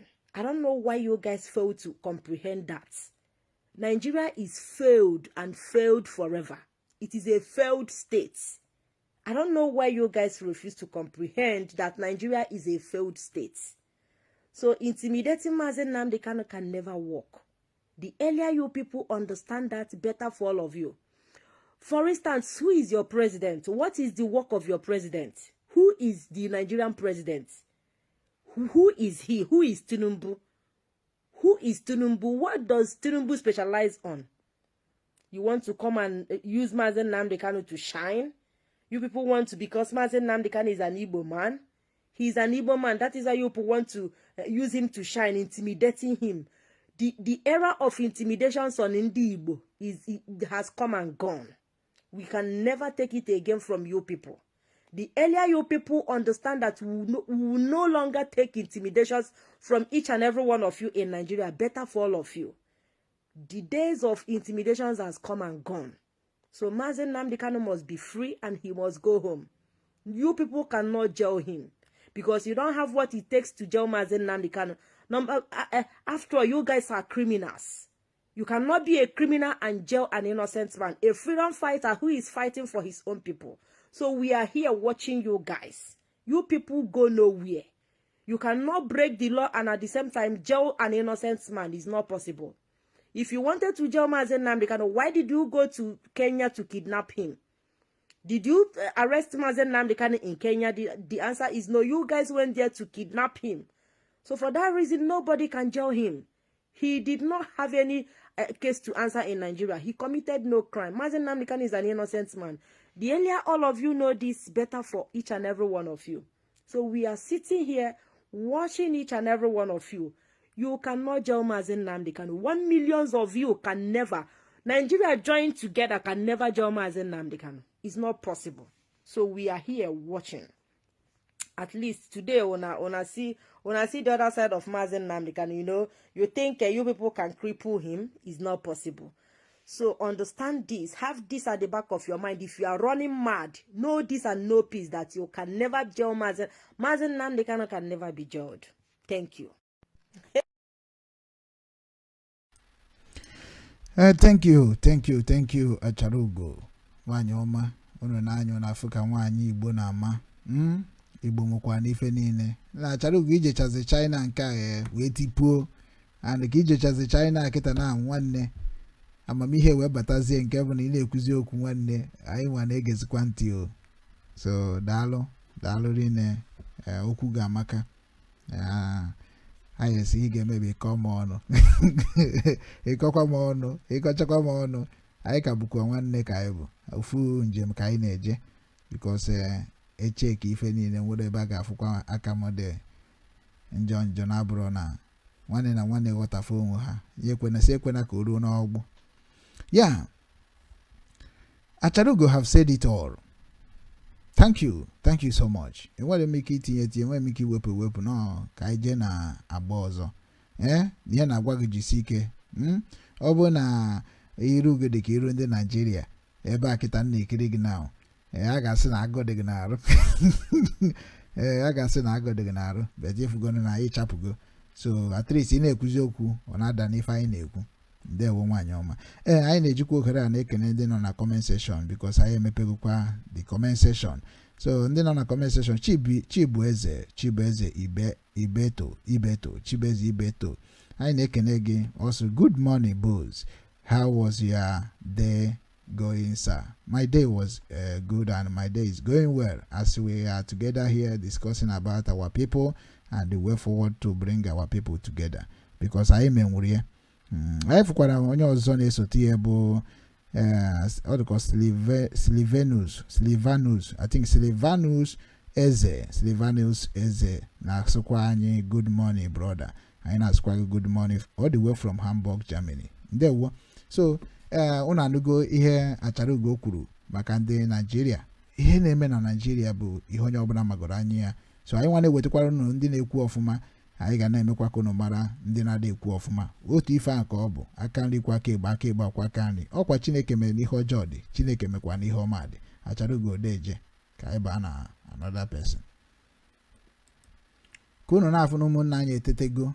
Then before ma na-ejezi na another news ndị politics, ihe anyị ga-aba kịta ka anyị bagoro na culture. O nwere ife m chọrọ ka ada ndị Igbo gwa anyị. Onwe nchọ ka ada ndị Igbo gwa anyị. Onye ọbụla tọọ ntị n'ala. Onye a bụ nwaanyị, nnukwu nwaanyị a na-akpọ Ada ndị Igbo. Mgbe nwaanyị a pụtara na social media, nwanne anyị nwaanyị a Nwaada, Nwaada ka mkpọ ya Nwaada, ya nwaanyị ya ọ ka bụ asụsụ Igbo ka anyị nọ. So onye abụrụ mgbe ọ pụtara, I really so much love nya bụ ka o si package page nke ya. Love kwa ka o si wee na-agbaziri ndị be anyị onu den. So na-efolokwa ya, na-efolosikwa ya ike.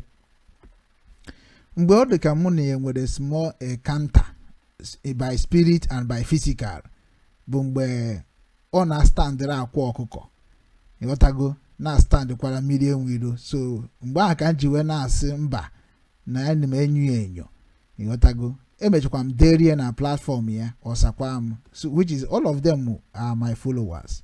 Na ọ bụrụ na ekwue n'olu bekee, ha cha na-agbaso m, ha cha na-eso m, ha na-ege m ntị. And many of them copy from what I already designed, and which is I love when I saw onye ọbụla mfụrụ na-eme ka mụ. Ana m love you ọfụma. Ọ nọ ka Ada Nsụka Culture TV now. If you go there, mfụkwa ka page esi aga, ọ na-promote kwa scare ya, ọ na-atọ m ụtọ. That is what we are talking about. But anyị nwa season ọ bụ through our culture ka anyị ga-esi nweta ife anyị na-achọ, ya bụ omenala na ọdịnala. We need to go inside it. Onya mere Ada Igbo ji wee dị very very qualified in what she's doing then. Mana mgbe ọ bịa wucha ebe aka n'ihe gbasara akwa ọkụkọ ha, mba nsị mba, ịghọtago na ma chọrọ ya. Onye ọbụla na-support onye na-adịghị eme ihe gbasara ịhụnanya, mụ na ya agaghị na-emekọ like that n'ihe gbasara nwere onwe anyị. Eziokwu ka m na-ekwu. So let us now listen to Ada Igbo ka unu wee fụ ihe o kwuru maka anyị nwa na-ekwu let's go back to root. And I want to preach about the going back to root on social media. Like Obinwannem Igbo TV, I kakudo na ije chiazi na evizuno na anyị. Ọ gaghị ewe anyị ọnwa isii. Anyị chani na anachi na our family bido na-emekwa ka anyị si eme. Nya bụ our family bụ gịnị? Ụmụada, go back to Ụmụada, go back to Umu Nna, go back to Umu Okpu, go back to ụmụnne gị na ụmụnna gị. That is what we are talking about. Onye wa bụ only thing that can solve this problem that going on in our land. Igecha Ada Igbo ntị n'onu, you will hear wisdom. This kind people now bụ ndị kwesịrị ka etinyere anyị ya as ọdịnala representative in a government of the Aso Rock or government of Nigeria or government of anywhere we are or our state. Ọ ụdị ndị a ka anyị chọrọ ka anyị tinye as our own political traditional representative. Because na ndị na-ekwu ka mmadụ ka anyị na-ege ntị. Gee Ada Igbo ntị n'onu, ọ bịago realize ya exactly what our problem is all about. Ọ realize gị because esoro m ya ọfụma. Esoro m ya mgbe ọ na-ekwu, mgbe ọ na-ejekwa mana nke ndị bụkwa history of Igbo people ndị agha, because na ọ bụrụ na anyị mebe anyị ka ọ dị mma, a ga na-abịa tourist, ị na-abịa tourist, ị ga na-enwere ndị ga na-asị, ndị ga na-akọwara gị ihe dịbe nna gị. Maka na ụfọdụ ndị be ya amaghị ihe dịbe nna ha. Ịghọtago? But ọ mmadụ ga-asị gị na ihe a bụ ukwu ogirisi. Na ukwu ogirisi ya na ihe eji mara ya gbogbo. Ọ mmadụ ga-asị gị na ihe a bụ ukwu ọgbụ. Na ọgbụ na ihe eji mara ya gbogbo. Ọ mmadụ ga-asị gị na ukwu melaina buku melina na ihe eji mara ya gbogbo ọ mmadụ ga na-egosi gị ihe ndị a na-atụrụ ya because azụghị unu with Igbo culture onya mere many of you people na-emisquote Igbo culture and even now abịa kwuo ka anyị niile wọta anyị niile wọtazi na ọka anyị na-achị ya na back to root ndị dịka Ejofeze akụ ha bunie ya n'ụdị ọzọ ifere ya onye abụdati na aha anyị na-ekwu okwu ya when we give an example of how things will be ọ da afịara ofu onye were gị wee mere copywriter ifuge so mana genu ada ntị n'onu ka unu wee nyere onwe na aka unu nwa bụ ndị na-aghọtachabeghị ihe bụ back to root days now. Okay, let me nwa nwaanyị asị gị girl child kpuchitedu nwa nwaanyị ahụ n'aka onye mgbe mbụ o so n'ife kpatara anyị bụ nwa ada ji wee na-azọpụsị isi kịta na-eti mkpu maka na ife mere o ji bịa ọ dịka ya asị na omenala nwa nwaanyị asị gị girl child kpuchitedu nwa nwaanyị ahụ n'aka onye mgbe mbụ o so n'ife kpatara anyị bụ nwa ada ji wee na-azọpụsị isi kịta na-eti mkpu maka na ife mere o ji bịa ọ dịka ya asị na omenala ma ọ bụ ọdịnala Igbo anaghị akwado ụmụ nwaanyị bụ na ife niile na-akpọdolie isi n'ala na ọgbara ọfụ a ọdịnala Igbo na-echekwa ụmụ nwaanyị n'oge gara aga ọdịnala Igbo na-ekpuchite ụmụ nwaanyị oke ka iwepụ ọdịnala ekwu ka iwepụ ọdịnala ana Igbo na-ekpuchite ụmụ nwaanyị ntọala Igbo na-ezochite ụmụ nwaanyị m ga-enye gị ofu ọmụmaatụ n'oge gara aga mgbe anyị na-etonite ọ bụrụ na enwee ka ife ike si wee mee nwaanyị n'ezi ụdị akparamagwa ọsọkwara nwere ike ọ bụrụ na nwata nwaanyị ahụ nwere ka o si jee ime ife ọgọdọ ya ka m ghara isi akwa maka ọgọdọ ya dọwa n'ike ọ bụrụ n'oge gara aga ịhafuliri otu nwoke maọbụ nna mmadụ maọbụ okolo ya esi ebe ọ nọ chịrịgodo akwa wee mee gịnị kpuchitegodo ya bụ nwaanyị mgbara ọtọ which is ife etinyere ya bụ moral values mana n'elu kịta ọdịrọzi kịta so ị ga-asịkwa na ọdịnala Igbo melu nke ahụ mba so I'm kind of thinking that it's not even all about ọdịnala Igbo, it's all about us as people, as human beings. Because we've forgotten where we are coming from or where we came from. We were able, it was very convenient for us to throw our own away, condemn it, because it's very easy for us to bring in another person's own. Then in the aspect of you bringing another person's own, you cannot even be able to do it the way that person is doing it. So it's not about ordinary, but I'm still giving you an example. No ge gara aga mgbe anyị na-etonite asị na a na-agba mmọnwụ anaghị apịa nne nwaanyị sofa anyị nugolu di kulu nwa n'azụ nke nwa bụ nwata nwa agbọghọ ịchọ ịgafe ebe mmọnwụ nọ ije chọọ nwa kwọrọ n'azụ onwere mmọnwụ ga-apịa gị ụtarị mgbe ha ipe mpe maọbụ ifu nne nwaanyị nke nwa bụ nwata nwa agbọghọ ifu ka nne nwaanyị na-abịa ije sonye ya n'azụ onwere mmọnwụ ọbụla ga-apịa gị ụtarị maka that moral value enwelu then for the woman. For women. Do you understand? Mana now, now. What caused it? That is what I'm telling you. The problem is us as a people, not tradition. We do realize though that most of these things you've mentioned now, yeah, when you take it to these people, they use tradition to defend themselves. No. Or they use culture. Maybe not necessarily religious part of it, but they use culture. They would use, do you know who the men are? You cannot even pass anywhere and run away. That is where I am coming from. Okay? That is where I am coming from when you were a child and now. Because na agbajelu civilization. Even some people sinafano into tradition now can't even defend that tradition. And that is why that tradition for now. I wouldn't want to go deeper because we are on air. Okay. Even some people sinafano into that. That's why in the problem is not all about tradition. Because we have succeeded. Itufu mpulahu. Ndị nna nna anyị kunyela anyị n'ime dịka ndị Igbo anyị wu not even anything about religion We are not talking about religion. You're talking about culture. We, as people. Way of life. Yes. Do you understand? Let me tell you, for example. These days now, okay, let me refer you back to that story you told me about nwata nwanyi asaludi nwo ozu bunye mmiri nyanwo. Nke bụ ife ka ya abiakwa n'ọdịnihu. Do you know why I made this statement? Onye ọbụla na-ebe akwa, still pointing towards that moral value na agwa gị. Onye ọbụla na-ebe akwa, sikpuchite nwanyị, ọgụ ụmụ nwanyị na-anọ kịta bụ sikpuchite nwanyị ọkụ ya ka njugodo gị kpuchite nwanyị n'aka nwa nwanyị asị gị girl child.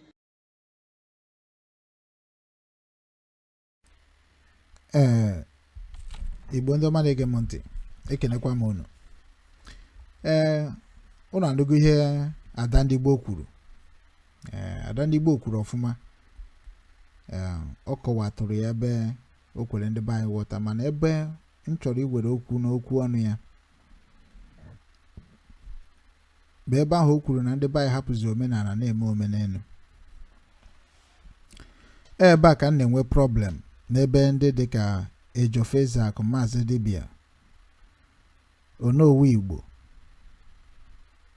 Ọnkụ IB, nke Ọnkụ IB na Ọnkụ IB esibeghị ike na ịstand gidigbam na omenala, mana okwugokwa na omenala bụ dachi, but ya nwa adịkwa afọ anything against ụka.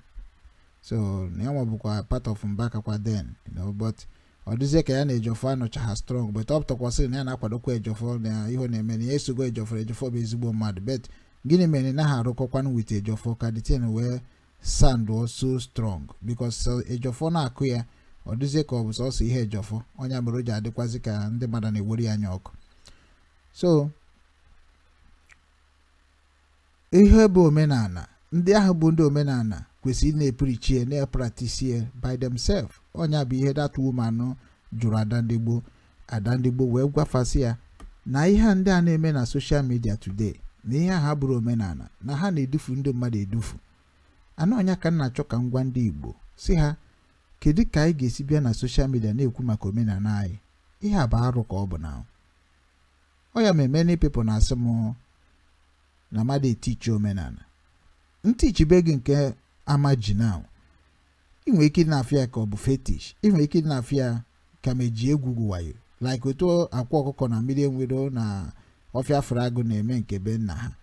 So gị nwee si na be nna gị jebe na nke be nna ha, mana ị nwekwara ihe ha nwere, nọ na ha chọghị ịgwa gị na nwere ihe ha nwere, na ha ga-achọkwa ka ị bịa weta nke ihe nke ị nwere nyere gị ka ị nyefa. So onye ka a na-akpọ ndị akpụrụ ogologo, ndị na-esi n'oke nke ha wee baa n'oke mmadụ, onye ka a na-akpọ ndị anya ukwu. Ifuge. So ọ bụ na ọ bụ dịka nsi wee buru ike mbụ asohe Nsụka bunyere m, ihe ga-abịa bụ na amamihe a na-eshare na social media, mụ ama share na social media, aga m eme ya ọ bụrụ ihe a na-agbara tiketi.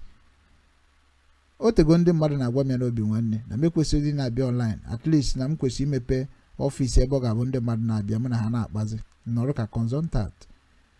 But sometimes ana m agwafasị ya na ihe ndị a niile n'idiho ka ewere wee chụọ ego, na anyị nidiri iji enyere onwe anyị aka. Onye ka o ji dị ka Obinwannem na-ada eme business, because ihe ndị Ejofo na Uncle IB na Mazi Libya na agbara nze onye ka Okeke and Onowu Igbo, yotago ndị a bụ ndị mma na-ekwu maka omenala Igbo. So why can't they come together? Waja bụ ụzọ eziokwu kwa. Why can't they come together to help this project ha na-ekwu n'ọnụ? Because ha na-ekwuche ihe gbasara Igbo ọfụma, at least na ha na-ekwute inye ha ya dịka 95% ha na-adịcha correct. Beto ka ha mezie ka ndị Igbo si eme na gbogbo na fiazi ha arụ na-ajụzi ọ na ha etoro na village.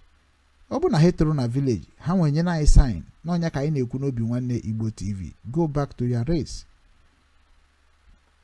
Because ị nọ na social media wee na-agwakwa ụmụnne gị ife ịchọ ka ha mee, ọ dịkwa ha ka ọ bụ Christian ka ị na-ekwukwa maka ya. We are still talking the same thing. Ada ndị Igbo kwuchara ma omenala na-agwa gị, let us live omenala, let us live ọdịnala, let us talk as a human being now. Onwe ga like ka egbuo nwanne ya. Onwe ga like ka emejọ nwanne ya.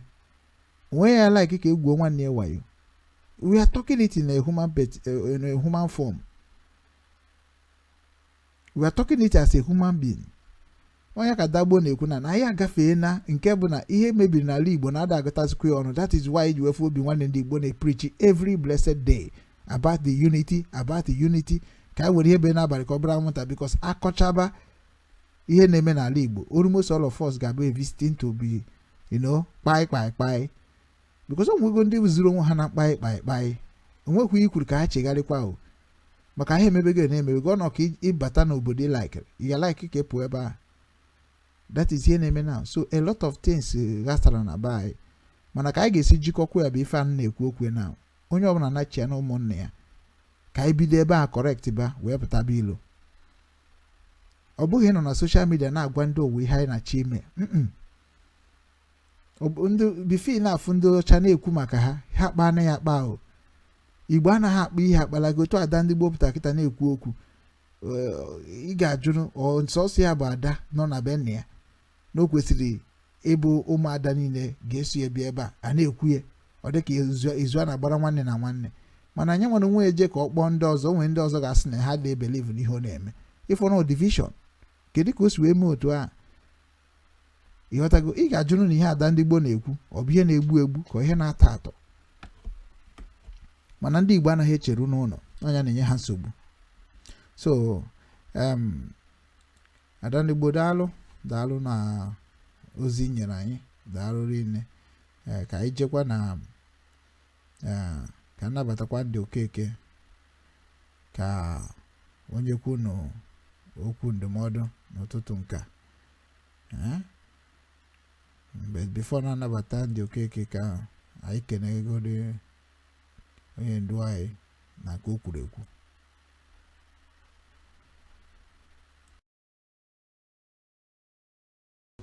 Have refused to obey or abide by the determination of a Supreme Court judgment. And then take the only part that is against him and then refuse to apply the part that is in favor of him. This cherry picking of what was contained in the Supreme Court judgment is what I'm against. Yes, that's correct. It should be implemented holistically. Yes. I'm not against facing any trial. Judgment. After all, I'm innocent, they have not been against me.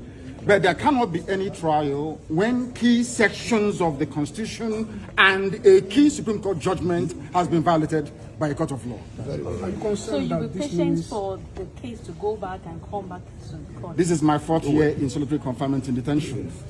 The 5th year will not kill me. Sorry, what if the case is also reassigned back to her? Will you still be comfortable? It's not going on. No, it won't happen. It won't happen. It doesn't happen. It doesn't happen that way. It doesn't happen that way at all. Thank you very much. These are the things that the public must understand. Most of you journalists, the legal correspondents, you don't take time to actually study some of these rulings and judgments. Go and study. In fact, I'll give you... Bring that envelope. Bring the envelope. Look at it here. Look at it here. Look at it. I'll give it to her because I think she's a bit more... Give her the Supreme Court judgment. Can you hold this for me? She can... I want to let the whole world understand something. Very, very clear. In all this is judgment of the Supreme Court. It made it very clear that even that the impartiality of the judge is questionable. Suspect. And is here. Where is it? Please do bear with me. It says it here. I like what is it, page? What is that again? Where it says page 18. all these things are online. Is it not page 18? All these things are online. So I suggest that the journalists in this country actually take out time to do some basic research. It's not difficult, just minor research. You will understand the virtuousness, the emptiness of all the charges against me. Okay. They kept switching the charges. They said I committed this crime in England, isn't it? Yes. I made a broadcast in England. Yes. And in 9 charges leveled against me, this place where I committed this crime was London, in the United Kingdom. Yes. When my lawyers came to see me, I had a discussion with them about how I'm going to defend myself. I told them that no court in Nigeria has jurisdiction to try me. Because since this offense was committed in England, so they said, it's only a UK court that can give a Nigerian court the authority to proceed, isn't it? Yeah, based on that, they removed London. Based on that, they now amended the charge again and removed London. Location of the broadcast. Location of the broadcast. Contrary to section 196? 174 of the Terrorism Prevention Act 2022. In violation of their own laws. Violation of their own laws. And you want me to stand trial under such circumstances? Is that possible? Nnamdi Kanu to stand trial where all these shenanigans are going on? It's not possible.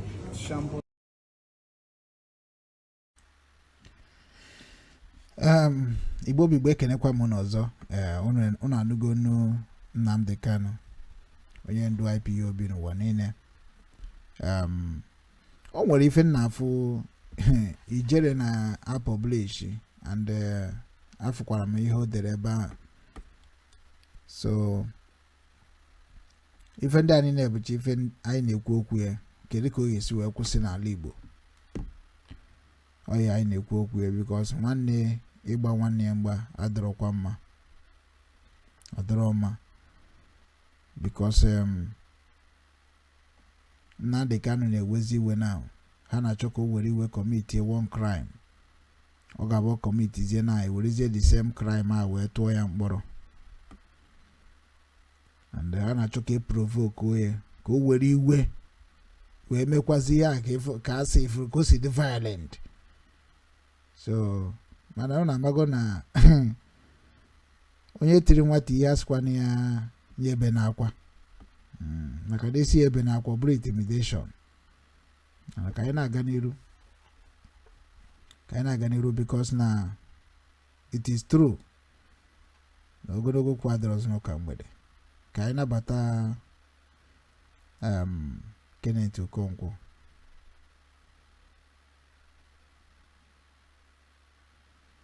Mana before mana anabata ya ka ntinyegodo unu chief priest. Nwanne ya nwoke na-ata afọ na prison. Na-ekwu ka esidere ha mma. Ihe chief priest na-eme na Imo State. Mana onye na-achọ ka ndị mmadụ dị happy on their own because ihe chief priest ji eme ihe niile ọ na-eme kịta bụ ego ndị obodo ha. Maka na agwaghị ego na-abata n'Imo State. Ifu na onweghị onye ofu mkpụrụ Imo State ga-ata afọ n'ụwa. Mana ndị dịka chief priest ya bụ ndị blọkụrụ everywhere. Si na ha ga-eji na-ebiri onwe ha ndụ home and abroad. Villagers na-ata afọ na-esogharị ha ka o nwere ife ha bara uru karịa nke ha ketere na be nna ha. Yotago. So o nwere ka ha si ekwu maka Nnamdi Kanu bụ sị ka o tweetiri about Nnamdi Kanu but tweet chakwa ọkwọrọ ọsọ tweet nke ndị Igbo na-eri. Nwanne ha nwoke na-ata ezigbo afọ na DSS na-ekwu ka o ga-esi wee dere ha ma even property ha niile ka e protect ya because na onye rụchara ihe niile ọ na-egosi ndị Igbo niile rụcha ihe niile kịta na-abịazie kịta na-akwatusie ụna niile kịta na ọka ka obi ga-esi wee dị ya otu ahụ obi ga-adị ya ka obi dị Nnamdi Kanu now because ha ncha niile ejezi n'azụ na-eme ihe ahụ niile Nnamdi Kanu dey preach mana ha na-emezie on personally. Ha naghị eme with government, ha na-emezie personally. Wezi afa gọọmenti na-protectzie wee ha esi na-ebubatazi ego. Because o nwere ka nwoke ga-esi bute ego n'obodo gọọmenti ajụọ ya ajụjụ. Mana anaghị ajụ n'ụdị ndị a ajụjụ because ha na-aranye gọọmenti title wee buru ihe ọbụla ha chọrọ ibu na-agafere onwe ha. So ọkụ n'ụfụ ndị si na Nnamdi Kanu ọba hụrụ na-apụta na ọ dị ka ha bibe ndụ ha gaba n'iru. That is it. Basically, anyị ga-ehechi mgbagbo ghara ọgụ. So let us put Adi Okeke.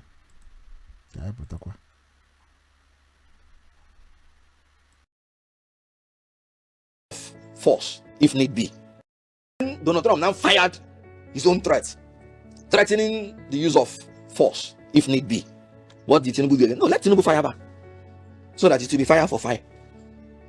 When Donald Trump did the first one, if we had a beautiful ambassador, a wonderful, intelligent ambassador, he would have gone through the back door, not coming to fire back. How can you, more than 200 million persons have been pleading with you, President Bola Tinubu, appoint qualified ambassadors to represent Nigeria, especially in these major countries? No. You want to do only the things you want. And you know, because of the condition of your body and mind, at times you do not take reasonable decision. So when Donald Trump says, and when Americans say Christians are killed, the government has practically admitted it. That is failure. Because no one person is supposed to be killed in a country without account. One person, the death of one person, is 100% loss to the family. You can't have two fathers. When your father is dead, he's dead forever. When your son, at times the only child, is dead forever.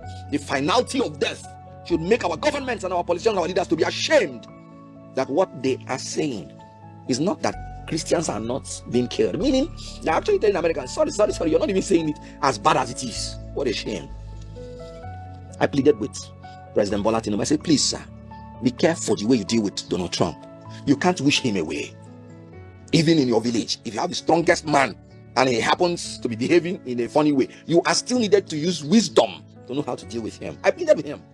And look at Donald Trump fired the first tweet designating Nigeria as a country of particular concern, and then Tinubu fired his own tweet. No, you don't do that with Donald Trump.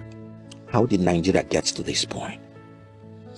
All right, so U.S. President Donald Trump has designated Nigeria a country of particular concern. And what are the implications for Nigeria? Being designated as the country of particular concern by the United States of America means that the U.S. has determined that the country is engaging in or tolerating specifically severe violations of religious freedom. This designation power is gotten from the International Religious Freedom Act of 1998, where the Department of State is empowered to monitor and report on annual basis the infringements of religious freedom worldwide. Then the Secretary of State now has the power to designate some countries based on the findings of the annual report as countries of particular concern. I think this should be in section 402B1A of the IRFA of the United States of America. Now, these are the consequences. If America finds that you are now a country of particular concern, they can go into direct engagement. In other words, negotiations. In other words, going to agreements on how you will improve the religious freedom conditions that they will give you. They can go into diplomatic sanctions. That means degrading, as a way of protest, the relationship you have with the United States. Maybe sacking your ambassador, withdrawing ambassadors, degrading that relationship. They can go into economic sanctions, which is limiting aid or limiting trade. And that's why you saw Donald Trump at the first time saying Nigeria is designated as a country of particular concern, and this may lead to the sanctions, this may lead to cutting off aids. Now, here is the point. How did Nigeria get to this point? Because America was saying that there is a genocide and the massacring of Christians in Nigeria. This is where I am embarrassed. This is where I say it is disgraceful and shameful that the government's response is not that there is no killing of Christians. The response is that no, America, you did not even say it as bad as it is. It's not only Christians that are being killed. Even Muslims are killed. Even traditional believers are killed. Even everybody is killed. What a shame that a country, that a government whose duty is to secure the lives and welfare of people are given as a defense that not only Christians are being killed, but Muslims, everybody is being killed also.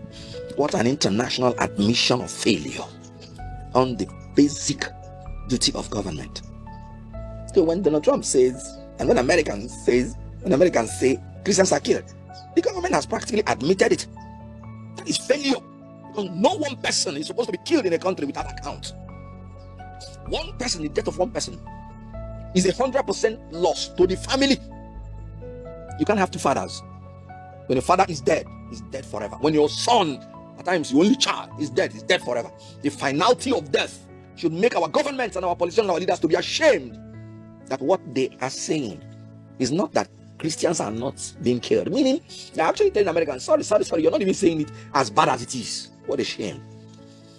So the most important thing is that we have security problems, security challenges, and even the government is not denying it. So if America says Christians are killed, they are saying the truth.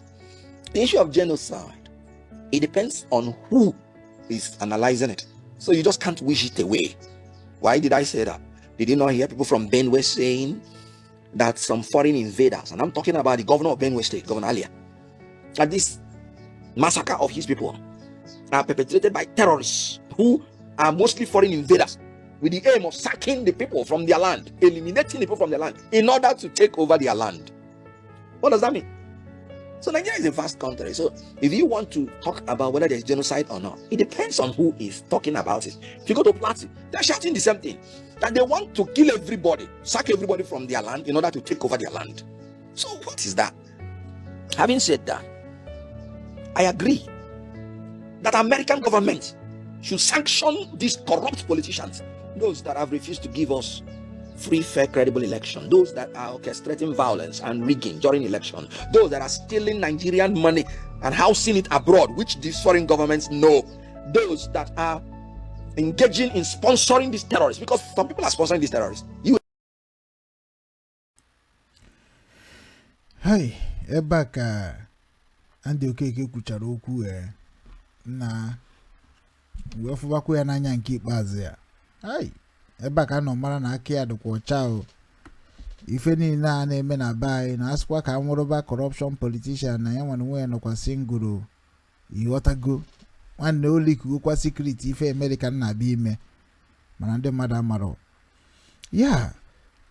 Man ya nwe esukwa na asisi release Nnamdi Kanu. That is why I'm so happy, you know, because Andy Okeke, as knowledge as he is, when the owner asukwa that release Nnamdi Kanu, he committed no crime. Chai.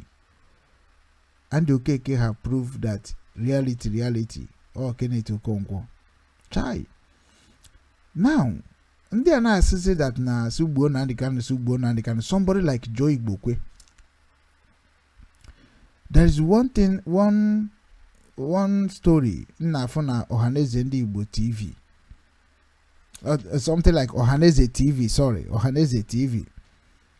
Come for hypostory, something like Nnamdi Kanu is no longer sounding like a normal person.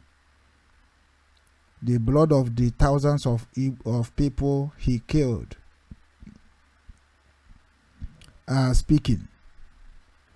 Chief Joe Igbokwe suggested that the IPOB leader now has some mental health challenges. Ogakwaniru wee kwuo sị, in multiple posts, the Nnewi-born APC chieftain shared, he wrote, "This small boy behavior in the court today tells me that the center can no longer hold. The actor is overrated. Everything about him is overrated. He is no longer sounding like a normal person. The blood of thousands of people he by are speaking. All those books where this senior advocate of IPOB, they carry na law full inside. Somebody who did not study law and has no knowledge of law is trying to tell the world that he has knowledge of the law more than presiding judge. My eyes have heard enough. Something is wrong somewhere. Stupidity is not an excuse." Joe Igbokwe. Now you write this thing according to Ohaneze TV. And the same the Nigeria Joe Igbokwe is defending and trying to paint in Nnamdi Kanu black and blue, you know. It's the same Nigeria Kenneth Okonkwo and the Okeke Nkunuma as Nollywood actor. Is pieces in like chicken and another way. So that means now Nnamdi Kanu is the right that Nigeria is corrupt through Kenneth Okonkwo. Then Joe Igbokwe na mezi ka ndị be anyị mara na enwere som ndị Nnamdi Kanu gburu na ọha nwa na atọmentizi ya. Ụmụnne m, ọ bụ eziokwu ka ọ bụ? So ndị niile Nnamdi Kanu gburu, ke ndị ahụ niile Nnamdi Kanu gburu karịrị nke ndị Nigeria gburu na be Nnamdi Kanu. Kedu eme na ọ na ha atọmenti Nigeria? Ọsọ Nnamdi Kanu ka na atọmenti because Nigeria na onwe ha gbukwuru mmadụ, ha gbukwuru ndị be anyị well. Ndị na-eme agitation with placard. Ndị unu nwa bụ ndị otu Joe Igbokwe, unu gburu ha. Kedu onye ga-judge ndị nke ha? Kedu mmụọ ga-judge ya? So ndị be anyị sometimes o nwere ihe gaba anyị na-ede, mụnwa na-ajụkwa na mụnwa na-eme mistake. Ịghọtago? That is why sometimes I talk. Because ọ gaghị adị mma na mmadụ okenye nọ n'ụlọ ewu anwụọ n'ogbere. So Joe Igbokwe na-akwu na Nnamdi Kanu gburu ọtụtụ ndị mmadụ, na ndị ahụ o gburu bụ ndị na-emezi oji adịkọ na emesi mgbaka na court, which is na from any point n'okwu ya. Ya ka m ji wee gụpụta ya wee pọsụ nwanne anyị nwoke bụ Andy Okeke na Kenneth Okonkwo. But ka anyị na-achị azụ back to Kenneth Okonkwo because ya akụkọ abụọ akụkọ bịara through Ọhaneze TV through Joe Igbokwe. Ihe ndị anyị na-ebucha ihe nwanne na-eme nwanne because na onye a mere m ife a. So nwere ihe Nnamdi Kanu mere Joe Igbokwe na-abụrụ kịta na otu a sị na o nwere ndị hijacked IPOB na Anambra steeti jee gbaa ụlọ Joe Igbokwe ọkụ. Something like that may na-ewe iwe. Yotago, and another one bụ position na Nigeria ọ chọrọkwa ka onye ọbụla ga-anapụ ya. Yotago because ọ naghị complain. So onye ka o ji agbara ndị Yoruba mbọ. Yotago against ndị Igbo. So ndị a niile bụ ndị na-eri ego ndị Igbo without ndị Igbo maka esi eri ego ha. So Joe Igbokwe, I had a fear a reasonable father in our land. That is why I na he woke we as anything. So ka anyị gabakwa n'iru gee ndị mma ka esi ekwu okwu ntị n'ọnụ. Maybe Joe Igbokwe will learn through them. He gave us a list one time. Jonathan said he has Boko Haram members in his cabinet. Abacha said if any insecurity lasts more than 24 hours, the government is aware of it. If there is no complicity of people in government, this will not last from 2009. So what I'm saying is that American government has a point. And then Tinubu's incompetence in the way he's handling international relations is even what made this issue worse. The last time I granted an interview to you people, I pleaded with President Bola Tinubu. I said, please, sir, be careful the way you deal with Donald Trump. You can't wish him away. Even in your village, if you have the strongest man and he happens to be behaving in a funny way, you are still needed to use wisdom to know how to deal with him. I pleaded with him. And look at Donald Trump fired the first tweet designating Nigeria as a country of particular concern, and then Tinubu fired his own tweet. No, you don't do that with Donald Trump. Not that you're scared of him, no, but you have to check the psychology of a particular leader and evolve diplomatic and wise way to follow him.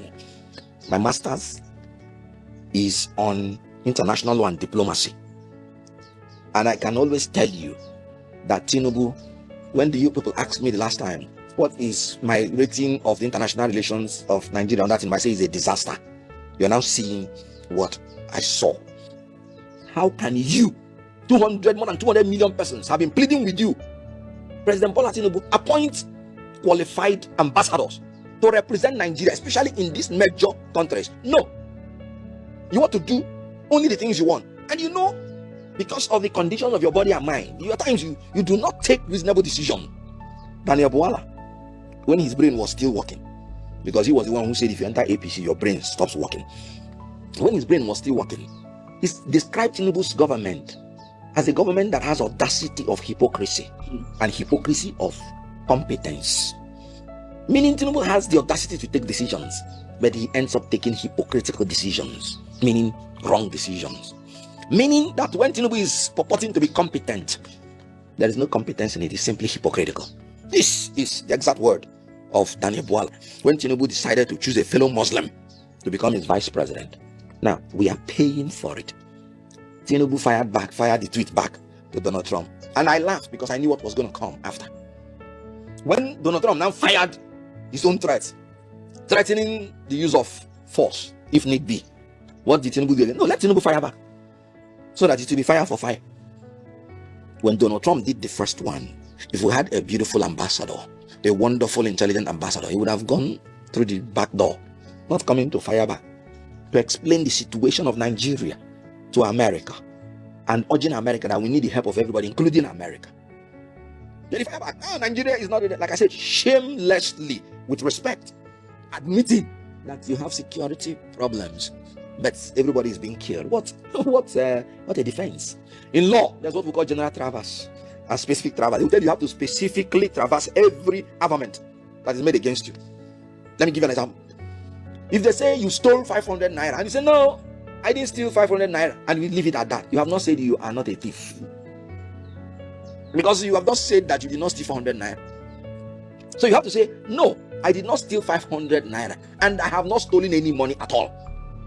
Can Nigeria specifically traverse the allegation that Christians are being killed? No, they cannot.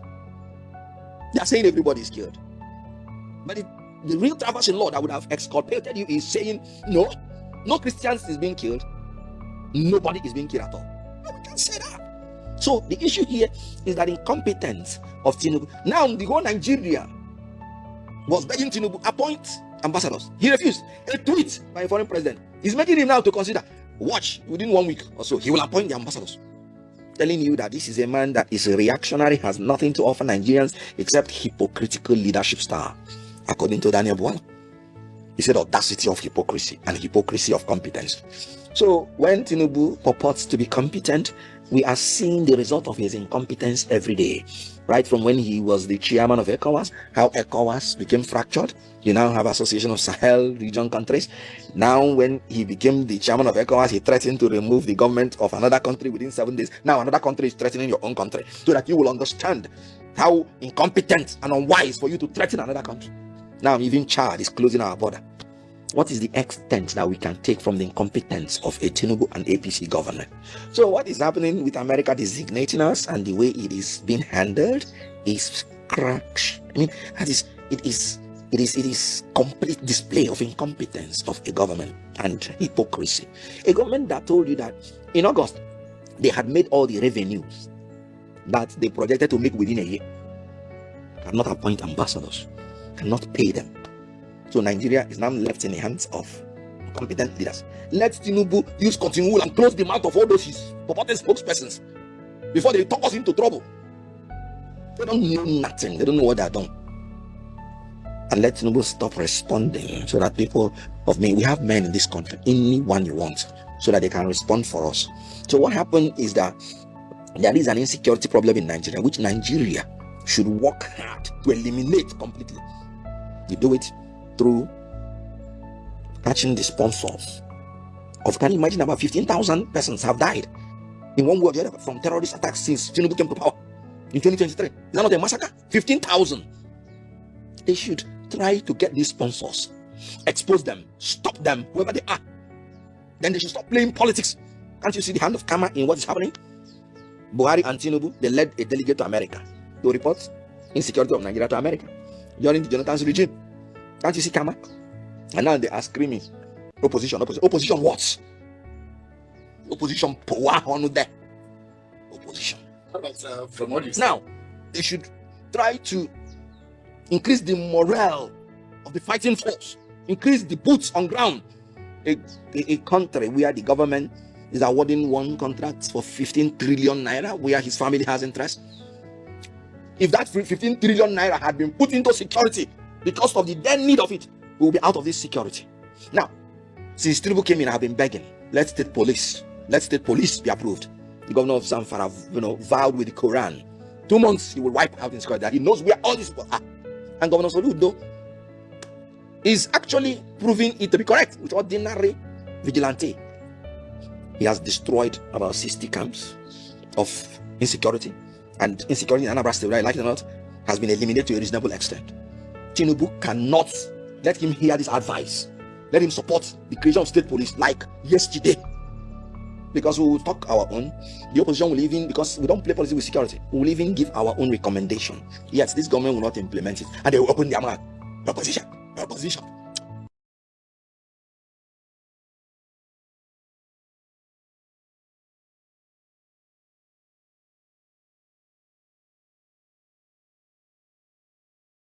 IPOB was designated as a terrorist group by Buhari, the late terrorist jihadist Buhari of Nigeria. IPOB was designated as a terrorist organization. Now, these people tried to jail Mazi Nnamdi Kanu on the 10th day of January 2025. You call IPOB a terrorist. So why are you people now scared? Why are you people now against Trump coming to fight that insecurity from IPOB? Do you know if Trump is coming to the southeast of Biafra land to fight insecurity? Do you know? So why? Alright, I'm gonna make a name on Simon Twins brother. Simon Ekpa Twins brother. That is what I call you on this young man. Have something to tell you. Obogoku azo now achom ka ige ihe okwuru igecha ihe okwuru batụ aka na share button ka ihe anyị na-eme wee nwee isi n'ihi na ihe ọ na-eziwe ozi ọma is a fearless somebody. Oh, Simon Ekpa Twins brother ihe nna kpọ this young man achom ka ịtọ ntị na chọọ data wee gee ihe okwuru n'ọtụ a nwanne ihe na-echa video biko baara ya aka na share button ka ihe anyị na-eme wee nwee isi ụmụnne ya gazienụ ngwa geenụ video akọ na ihe okwuru. Alright, dear friends, good morning from here. Today is another great day, like you all know. Today is the 7th day of November 2025. Today, Mazi Nnamdi Kanu will be coming to court, and we know that Mazi Nnamdi Kanu has a case to answer in Nigeria court. We know that all Justice Omotosho, Tinubu, and Wike is trying to do is to unlawfully jail Mazi Nnamdi Kanu because he has not committed any crime known to the four walls of the laws of Nigeria and the international community, or rather should I say the international laws. Now, IPOB was designated as a terrorist group by Buhari, the late terrorist jihadist Buhari of Nigeria. IPOB was designated as a terrorist organization.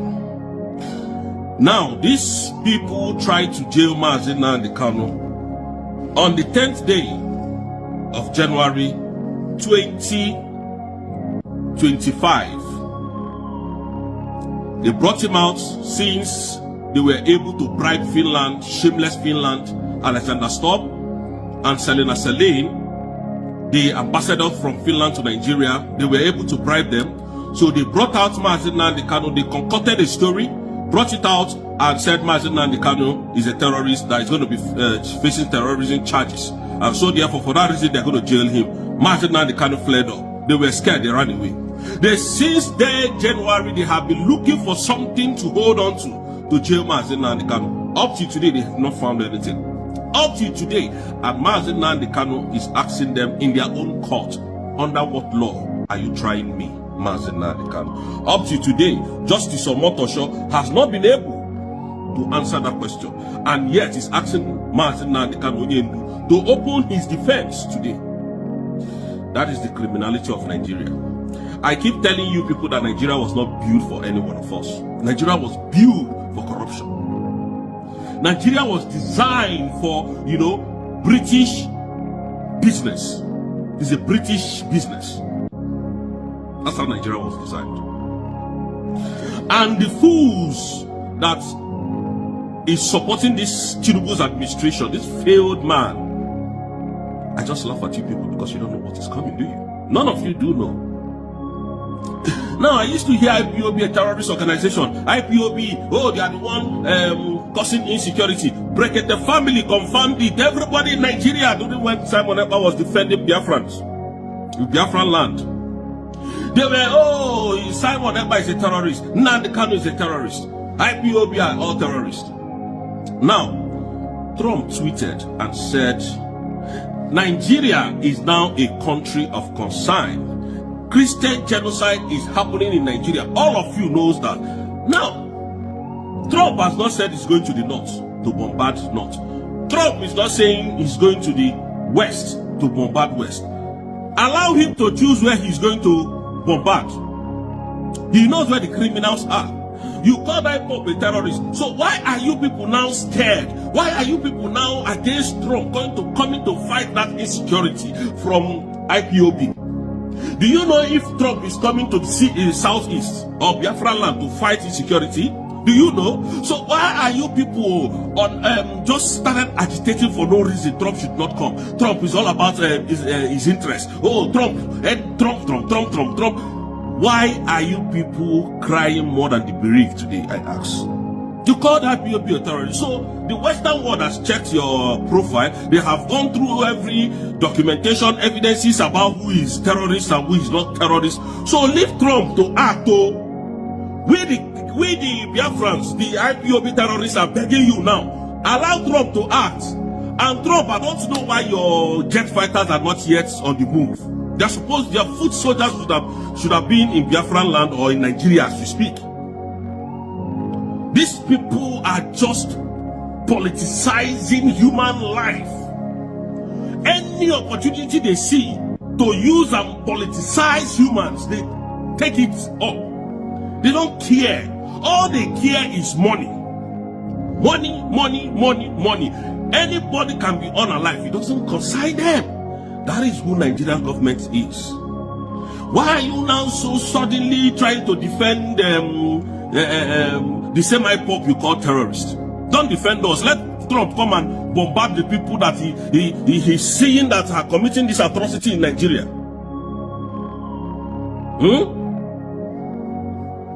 Excuse me.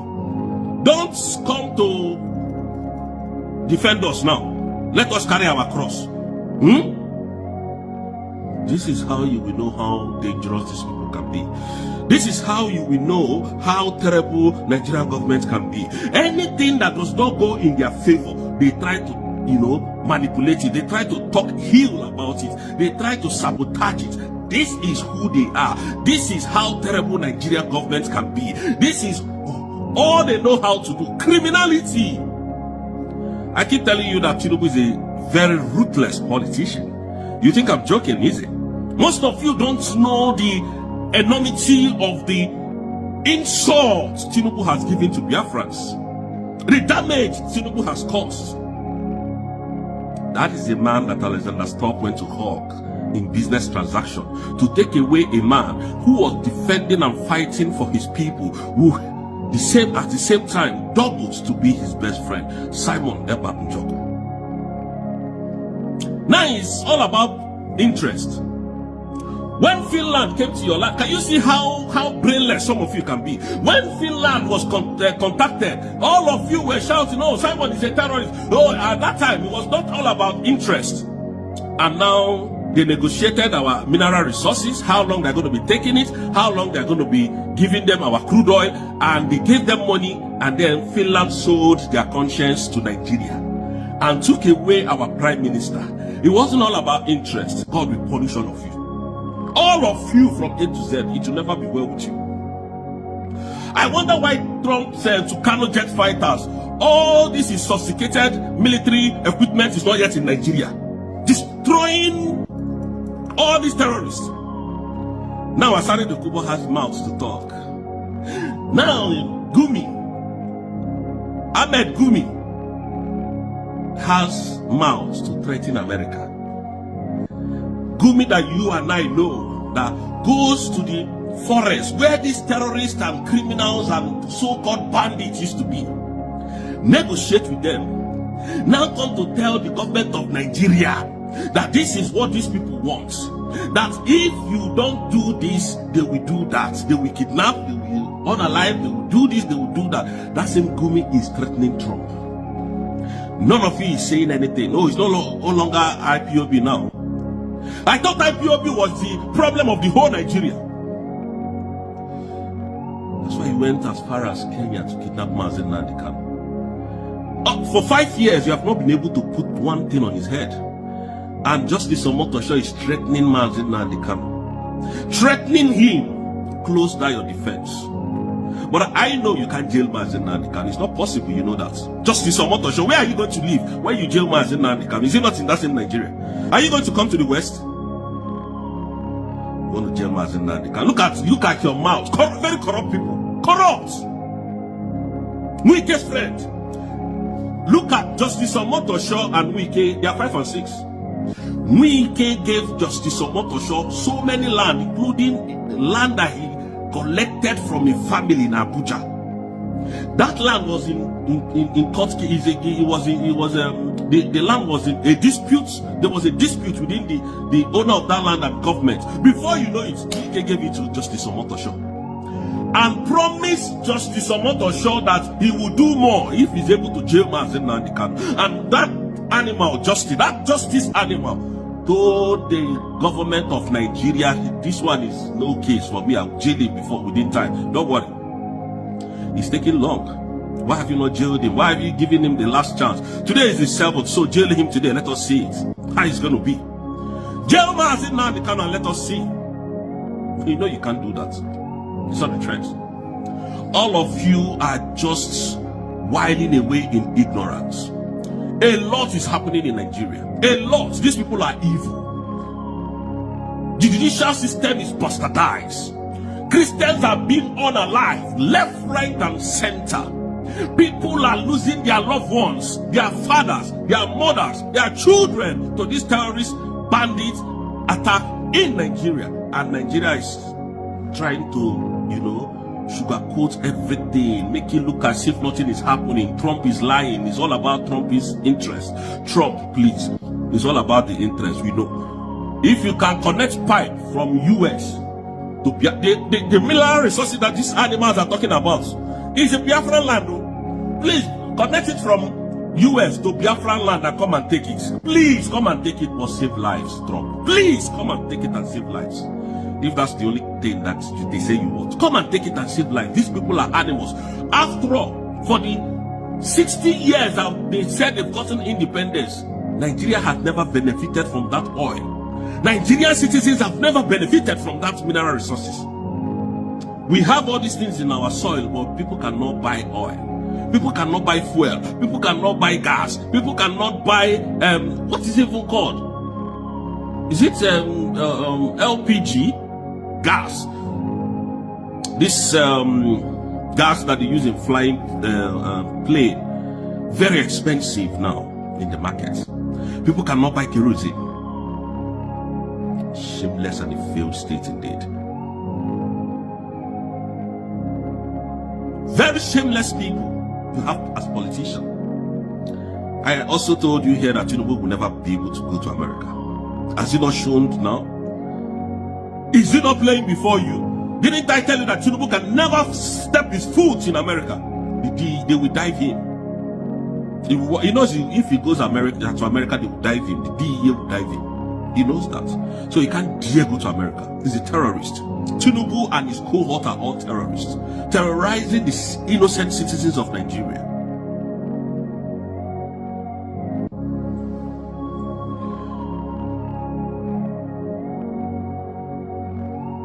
Now look at Daniel, this animal called Daniel Boala, talking from the both sides of his mouth. Why? Because he has gotten appointments in Tinubu's administration. He said if anybody that joins ABC will lose his senses, and he has lost his brains. These are people without conscience. They don't have soul. They are soulless. They are fighting the Igbos. You think you're going to win this war? Again, I want to remind Biafrans, tomorrow is 8th day, where the whole Anambra should sit in their houses. Skoludo is not going to conduct any election tomorrow, but if he said he has the might, let him come and conduct that election. We'll see how it's going to end. Stay in your house. You know my problem with Igbo is that we don't know the hear word. Don't think say everything as swag by Kalisia. Bro, stay indoors tomorrow. I want to prove a point. This is your time to prove to the world what you want for yourself. You have voted for self-referendum. Dr. Ngozi Orakwe has gone and declared and gotten that your legal document to make you a nation. Now you are now a nation. We have conducted our very first ever election after that redeclaration by Dr. Ngozi Orakwe. You know all these people that were saying templates. They are now, their mouths are shut up now. They shut their mouth up. Now the third one now is that please We want to delegitimize the governor, the idiot governor of Anambra State that says it is Christians that are unaliving Christians. So leave Donald Trump. He knows what he's doing. So if he's Christian, so the missile that is going to be sent, they will be coming to the southeast, and you're not going to escape it. Now, from tomorrow, every Biafran should sit at home from 7 a.m. Please go and do shopping today. Go and do shopping. Go and do shopping today. Go and do shopping today. Stay at home from 7 to 7. No movement anywhere. Nigerian government will draw their army out. When they see you, they will unalive you and target IPOB, target Biafran. So I know what I'm saying. This is what Simon Ekpa was warning before these idiots, Tinubu and the criminal Finland president Alexander Stubb took him away. Stay at home so that they will not use you to count numbers. Alexander Stubb, you can see how shameless you are. The same Nigeria that you went into bilateral agreement with has now been designated as a country of concern. You have never said a word. Can you see that you people are very fake? When people see you people wear suits, not tie, and look smart, they think you have human in you. Don't know that it's beasts. You people are all beasts of no nations. Beasts, wicked, heartless. A friend of yours that brought you to the limelight, helped you to win your election, made sure that he went through the, legal proceedings of everything he was doing, and even showed you the evil that Nigerian government is doing. What did you do? You traded him with money because of money and gas. Alexander Stubb, are you not ashamed of yourself today? Are you not ashamed that it is your fellow skin color that designated Nigeria? Something you could not say, something you were not bold enough to do. A man from a different nation has not done it. Are you going to bow your head in shame? Simon brought this Finland to the limelight. So many countries are like that, waiting for this opportunity to tell Nigeria who they are. Well, the opportunity were in your very doorstep. What did you do with it? You sold your best friend. Life. Biafrans, please stay at home. We know why we're saying this. We don't want to see our people being unalived anymore. Stay at home, please, so that we will go home on time. Thank you so much, Biafrans. I love you, and may God bless you people from here. I'll see you guys probably on Sunday. Thank you.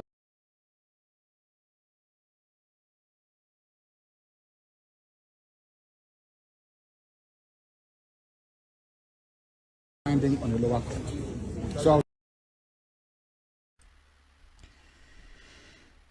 ndị Igbo ndị na-ege m ntị, ekenekwa m n'ọzọ. Anyị ka nọkwa na oge ndị Igbo na Obinwannem Igbo TV, ebe anyị na-ewetara unu ife na-eme n'ụwa, ọkacha nke na-eme n'ime ala Igbo anyị, because nke na-eme na be anyị ka anyị na-ekwu okwu ka amaka ga-esirikwa m ọzọ. So ọ bụrụ na na-esonyere anyị kaba ha na-atụsanye abụ ozi ma okwu akpụ n'ọnụ bụ na ndị Nigeria gọọmenti na-achọzi ime nke ha ji wee bụrụ Nigeria corruption government country. Ihe na-ekwu n'isi nwanne anyị nwoke bụ Nnamdi Kanu, ọtụtụ na-asụ gbuo ya, ọtụtụ na-asụ rapụ ya. So ihe na-ekwuzi bụ kedu ebe gị nwa akwụ, ọsụ gbuo ya ka ọ so hapụ ya ka aka ya jụọ onwe gị. So dịka anyị na-aga n'iru na-egekwa nwanne anyị nwoke bụ onye nke kwuru okwu ọma, bụ ndị nke ya na Ngozi Orabeeze na-arụkọ na okwu o kwuru mara mma.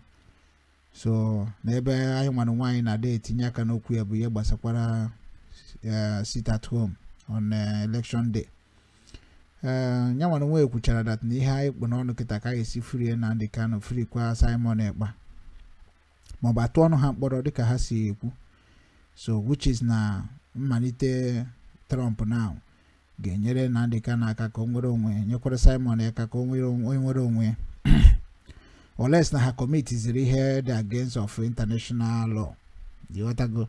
So ihe ga-eji kpezi Nnamdi Kanu ikpe ma Simon Ekpa ikpe bụ international criminal law, which is na abịa kịta naanị the whole world chọka ekpe ya dịka nna dịka n'ikpe ma Simon ha nọ n'organization a na-akpọ charity ifuge so all charity a ka ha ga-eji wee defend onwe ha because ha na fight for the human right of the others wetago eji akpọ ha human right activists ya bụ humanitarians so na ịbịa na the court of the law of ndị ụwa ị ga-afụ na ndị na-agba mbọ na-echekwa mmadụ a na-enye ha nsọpụrụ dị egwu ana na dịka na so na one of it even Simon Ekpa so UNN kwesịrị ịcompensate fa ifuge so ebe a na-aba na so now Donald Trump abịago okwukwu okwu ọzọ nke ndị BBC mana ọha bụ ndị okwu asị anyị nwe n'ala Igbo BBC bụ ndị na-ejere Nigeria Senate ozi ekwuo BBC ekwuo B BBC ekwuo nweghị onye mara BBC asị ezigbo news ụfọdụ abandgodu BBC na their country so BBC so na worst news media enwere n'ụwa niile anọ ndị Britain bi enwe because ha ji BBC cover ọtụtụ atrocity ha na-eme in many countries. So let us read what BBC News Africa wrote about Trump.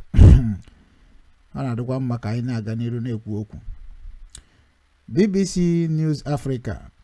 Donald Trump says thousands of Christians are being killed in Nigeria by Islamic militants.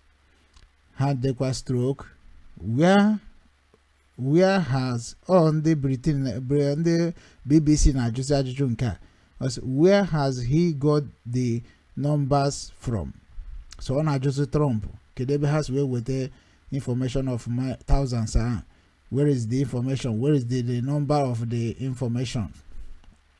Kunu wefu na BBC bụ ndị na-eweta information na Nigeria na-atụsị ya n'ụwa niile ndị dịka Trump si ji follow wee na ihe na-emene na half behu difa ebe ndị BBC publish ya na ndụ ha ha na ha publish ebe na-emetụta ndị Nigeria ha na publish sọsọ ebe ndị Nigeria na-eme ọfụma ma ha publish ebe ọ na-emetụta ndị Nigeria ka enyere fa aka ka ebubo ikwa ha ego ka ha na-eri. So ha okwukwa sị na the BBC has found that some of the data being relied on to come to this conclusion are difficult to verify. So that means na nyabo ebe Trump si wee nweta information a no the difficult ka achọpụtakwu ya mana o nwere ihe nwunye na Nnamdi Kanu reply refa tọrọ m ezigbo ụtọ maka nwunye na Nnamdi Kanu bụ Uchechi okwu Kanu ebe anyị nọ kịta bụ na Twitter.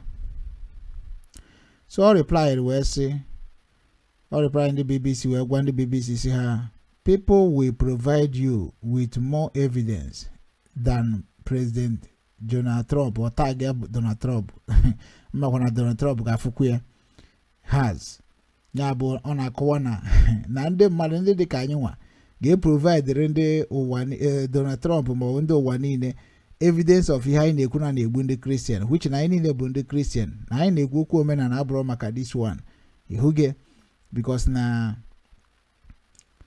asa emecha na ama eburu naba n'obi so na ama ka anyị nọgodo na anụ ọgụ ka anyị nweregodo onwe anyị n'aka ndị nọ n'ama dịka Nigeria so which is na ihe anyị ji apụ bụ Christian na anyị bụ Christian mana Christian ebe ọbụla idobere akwụkwọ gị ị ga-enwekwa afa nna gị so afa nna gị ahụ bụ ihe na-anọchite anya nke omenala anyị na-ekwu okwu ya because na ọ na paspọtụ ka eji wee mara ebe isi so ọ bụ na America na event dị Nigeria now ha ga-enwe ha na-akpọ database of American Nigeria so automatically ebe a ka ga-esi wee mara ndị bụ the corrupted one in the system.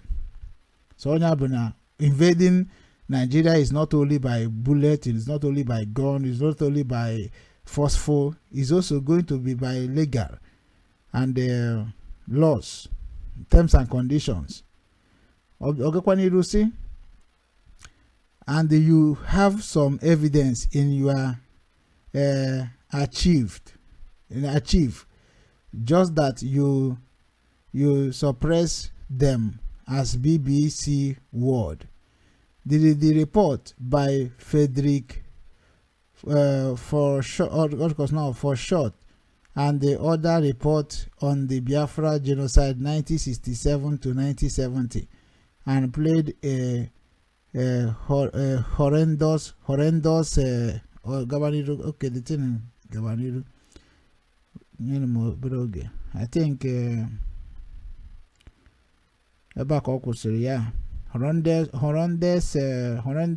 number game. So which is open if a man 18th June 12. Also 8,000 Nigeria have been moved out of villages in Plateau State where religion and ethnic clash left around 100 dead earlier this morning. So this is a report from BBC on 18th July 12 Amaromu but na all he published there mbo oji weche tekwara ha no one claim no na amakwode ye Trump ebo is with evidence the kwere give one go jukwu evidence also nke the 800 people ihe egburegbu bụ 100 people ka egburegbu so ya ka Trump na-agwa gị na ebe ofu onye nwụrụ na ọ bụ nsogbu ka ọ bụ n'obodo ọbụla bụ ezigbote gọọmenti so automatically na that one ezugo nya bụ Trump batara onwe na Nigeria to settle the matter of the Christian because it is also his right and American right to defend all the defenseless people or race. If you get so nwunye na ndị Kanu satara ha so ndị a bụ ndị na-emebisi bai like BBC News mgbe ọbụla BBC mere ihe ije so ya mana ndị ka IKUKU ya esokwa na for where so automatically I ga na-ekwukwa ka isi like so Oriental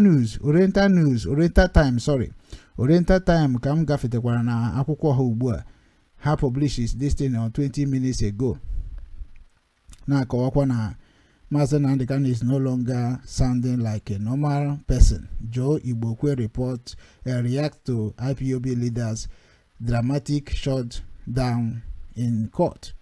So automatically all here but here Joe Igbokwe tweet will be na so which means now Joe Igbokwe is mocking Nnamdi Kanu. But let us move forward. That is how life is supposed to be. Oh yeah, kana kuniho ni neme ge kubaka goto maka ihe ge kunono kalele. So I'm making a coon where say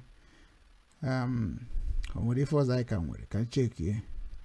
Or can be bute Nigeria be ka kwuo no mbozo ge bute Nigeria be we can be the can na chata kwazo ka bute Nigeria be because anya agbaliana but ka we go do nke a we nye unu ka we mechie no bosita so ọ ga-adị na ụmụ Igbo nya gazero onye kwu gazero onye nta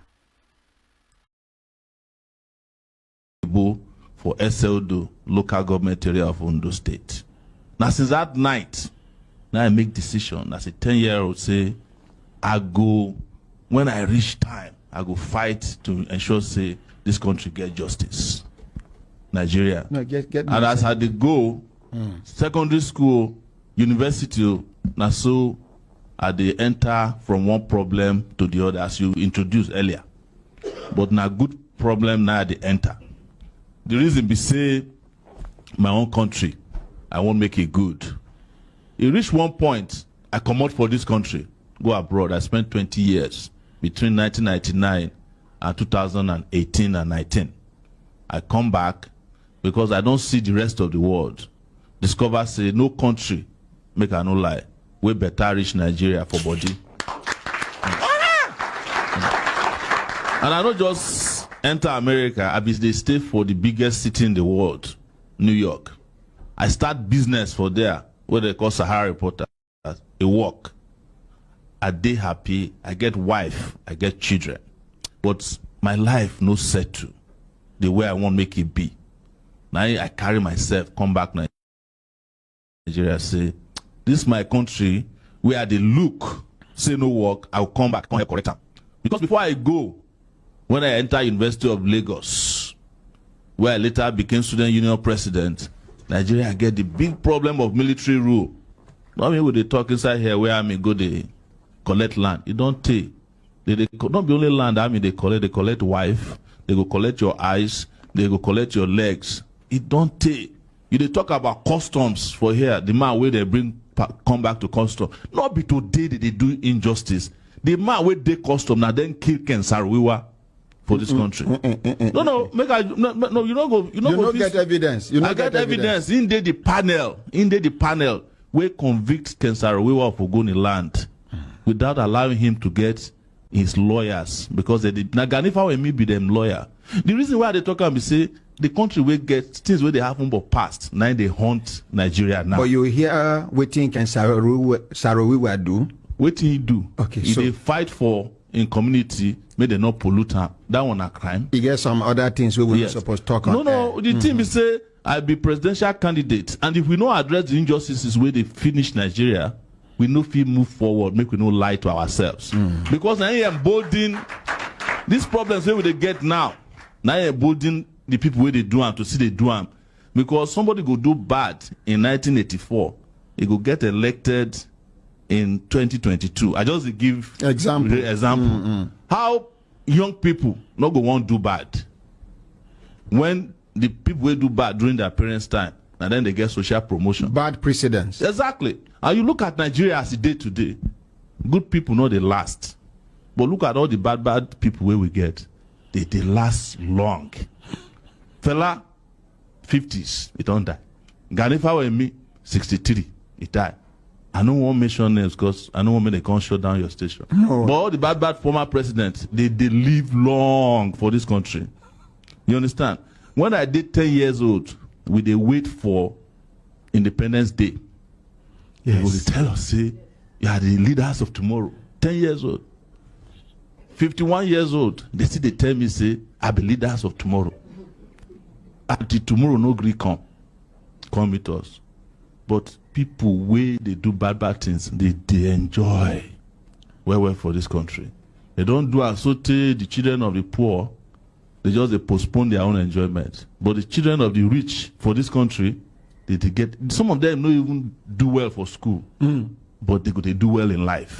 People come, they wonder, say, why I go school with the hope of doing well when people they even sit down for my side for secondary school, they cheat. We know Sabi book, now them they control our country. One Inspector General, former DIG of police, he did National Assembly. The man is from Niger State, one Ningi. He look inside the National Assembly for Senate. He say, if I talk for here, everywhere goes scatter. All these people will be senators. Now suspects. They were suspects. Where you not investigate for drugs, murder, capital offenses. And a senator in be senator, but the senators also look around. See, most of them now people criminals don't do their cases they before. Tell the man, say, make it drop mic, make it no talk. Off the mic. Now it get us where we did here, so. And me, as you mentioned, I don't did this Abuja now for 4 years. Since 2019, we finish election. Well, look, Nigeria, I say, we don't feel deceive ourselves. We don't get revolution, we they waste our time. So I start revolution now. And they arrest me. They put me for inside DSS, Yellow House, for 5 months. I stayed there with them. Every morning, they put me inside one cell. Now me alone, they there. They will bring me out for only 1 hour per day to carry food. I don't see sunshine for 5 months. But I can't tell them one thing, say, if you put me for here, but the idea we go liberate this country, you know, if you jail them. And idea where we did today. They carry me go in front of judge. Judge say, for the first time in recent history, judge say, I know if you come up from this Abuja. The women will come up from us. They come from local Goma. And they stay local Goma too. And if you did this Abuja, if you don't stay some area, you not go see what they call suffering. The Kabusa where they talk about. See where they talk about the Peking where they say they're not caught in placenta. People where they chop placenta they for this country out of hunger. Not besides they exaggerate. Yes. The particular part where they talk say parents not there anymore. In this country, the young people where they this country today, now them they raise themselves, now them they raise their parents. Yes. And very true. That's the reason we say they talk about children are raising themselves and raising their parents. Yes. Because of the level of deprivation with the country. It has never dawned on me. Have you asked yourself, all this you talk about your young girls, why their parents they look the other way? because most of them are the ones feeding their parents. They are the ones buying them recharge cards. They are the ones paying for their hospital bills. How parents will get moral authority to control their children when the children they feed them? Now them they pay house rent for them. They have lost that ability to parent, and Nigeria happened to them. So now make me come here today. In fact, I suppose come here, I come report all the people where they do bad things to me. But I won't come report the people where they do bad things to Nigerians. If you no, I don't go mention names. Don't worry. Wait, if you want to report people who do bad I will apply things to you, no, we do bad thing to you. You are welcome, but you go do affidavit. Yeah, my own no need affidavit. You said no now. No, I know. My hand you know them now. You know them. But the truth be say, Nigeria don't reach point now where we say, like you mentioned before, it's either we turn around or we fall over. And I make people like me stand or sit in front of you today say, the mistake where we did make before, we no feel repeat time this time around. Because even mistakes get lifespan. If people they make the same mistake over and over again, God said no go they happy with them. You know, people they talk God well for Nigeria. They talk metaphorically. Say the God with Nigeria are different from the God with the other places. The prayer points for Nigeria are different from the prayer points for America, but they all did the same. They worship the same God. When I did Nigeria, my prayer now to not get malaria every Friday. When I reached America, I did not experience malaria for 20 years. When I did Nigeria, I see people who pray on top transformer. When I reach America, I don't know where the transformer in my area is. Then they pray, bring transformer. Bring transformer or light. My own side of Ondo State has not experienced light. That's Ondo South for 13 years now. My own side of America, we had a major storm where we say the whole country scattered. The light only went for 18 hours, even though there was a hurricane. People have never seen what they call hurricane in Nigeria now. The one where we they see for here where they pull roof, now wind. You know why we know if I say hurricane? Because we are not in a hurry. Yes. You know, but we did lucky. We have to admit that a country as small as this is blessed with milk and honey. But you get somebody where don't talk that joke before, say, when other countries for Africa, they complain to God, say, why you give Nigerians everything? God say, make this wait, make you see the people where go put there.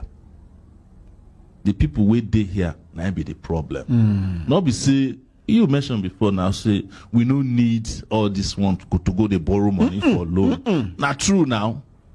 You they talk about Chinese, where take over land. But you know, remember the history of Nigeria. They don't create Nigeria for human beings. They create them as a business. Now, what the Igbo people do with that?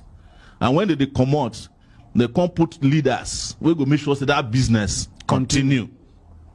Nigeria just do like ShopRite when they bring into Nigeria. Do you know, say, people of South Africa will bring ShopRite, they enjoy more wealth than Nigerians way they buy from ShopRite? Do you know about MTN? The amount of money MTN they take out of Nigeria every year past Nigeria budget. In one case, now $13 billion. Wait. When they carry money, come out. Wait. Money where MTN they make every year from Nigeria. It passed Nigerian budget. Yes. So, how much will they borrow from China? 4 billion. MTN they carry 13 billion in one transfer out of this country. I they tell you because you know, say I be investigative journalist, and I don't investigate plenty things. The things where I know for this country, if we sit down from now till tomorrow, you go they scared. But the people where they keep who go they scared? Well, when I say you go they scared, now the listeners and the people where they talk about, you know, because when they arrest me, the first thing when they ask me say, as we put you for here, Sahara reporters not go feel operate anymore. But they surprised, say Sahara reporters that was operating, because I don't get hand as the way they work. But them don't understand. Say the level way we did some of us, we don't pass analog leadership. Because the part of the things where they hold Nigeria down, we say the people of Nigeria, they use computer. The leaders of Nigeria, they use radio where they turn the knob. In those days, you know those radio where they turn the knob. They see they use cassette. We don't they use MP3. And any country where the leaders they slower than the citizenry, no feel make progress. Problem day. And the reason why this conversation they necessary, we say, if we not change the team, we no feel win the game. It just be like this World Cup, what they do now. We no feel carry Odegba may go represent Nigeria. No matter how good in the he be 70 years old. He used to be good. Yes, he cannot play with Ronaldo or against Ronaldo or Messi. So Nigeria, they like country we get Messi. Come they carry Odegbami, go to play for World Cup of 2022. Not be say I they insult Odegbami, but that is the way our country did. And for 2023, it be like say with a close eye again. I don't get problem with old people, but I get problem with old ideas. Yeah, I say hold Nigeria down. For market. My village na Kiribo for SLDO, local government area of Ondo State. Now since that night, now I make decision as a 10-year-old say, I go, when I reach time, I go fight to ensure say this country get justice.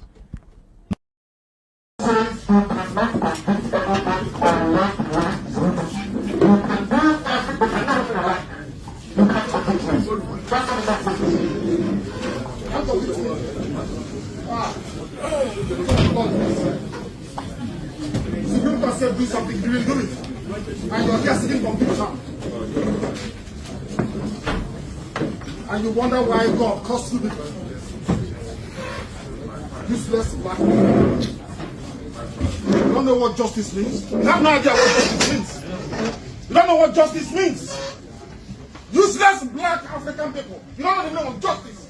Your constitution says you cannot try anybody unless the law is written. Show me the written law. Show me the written law.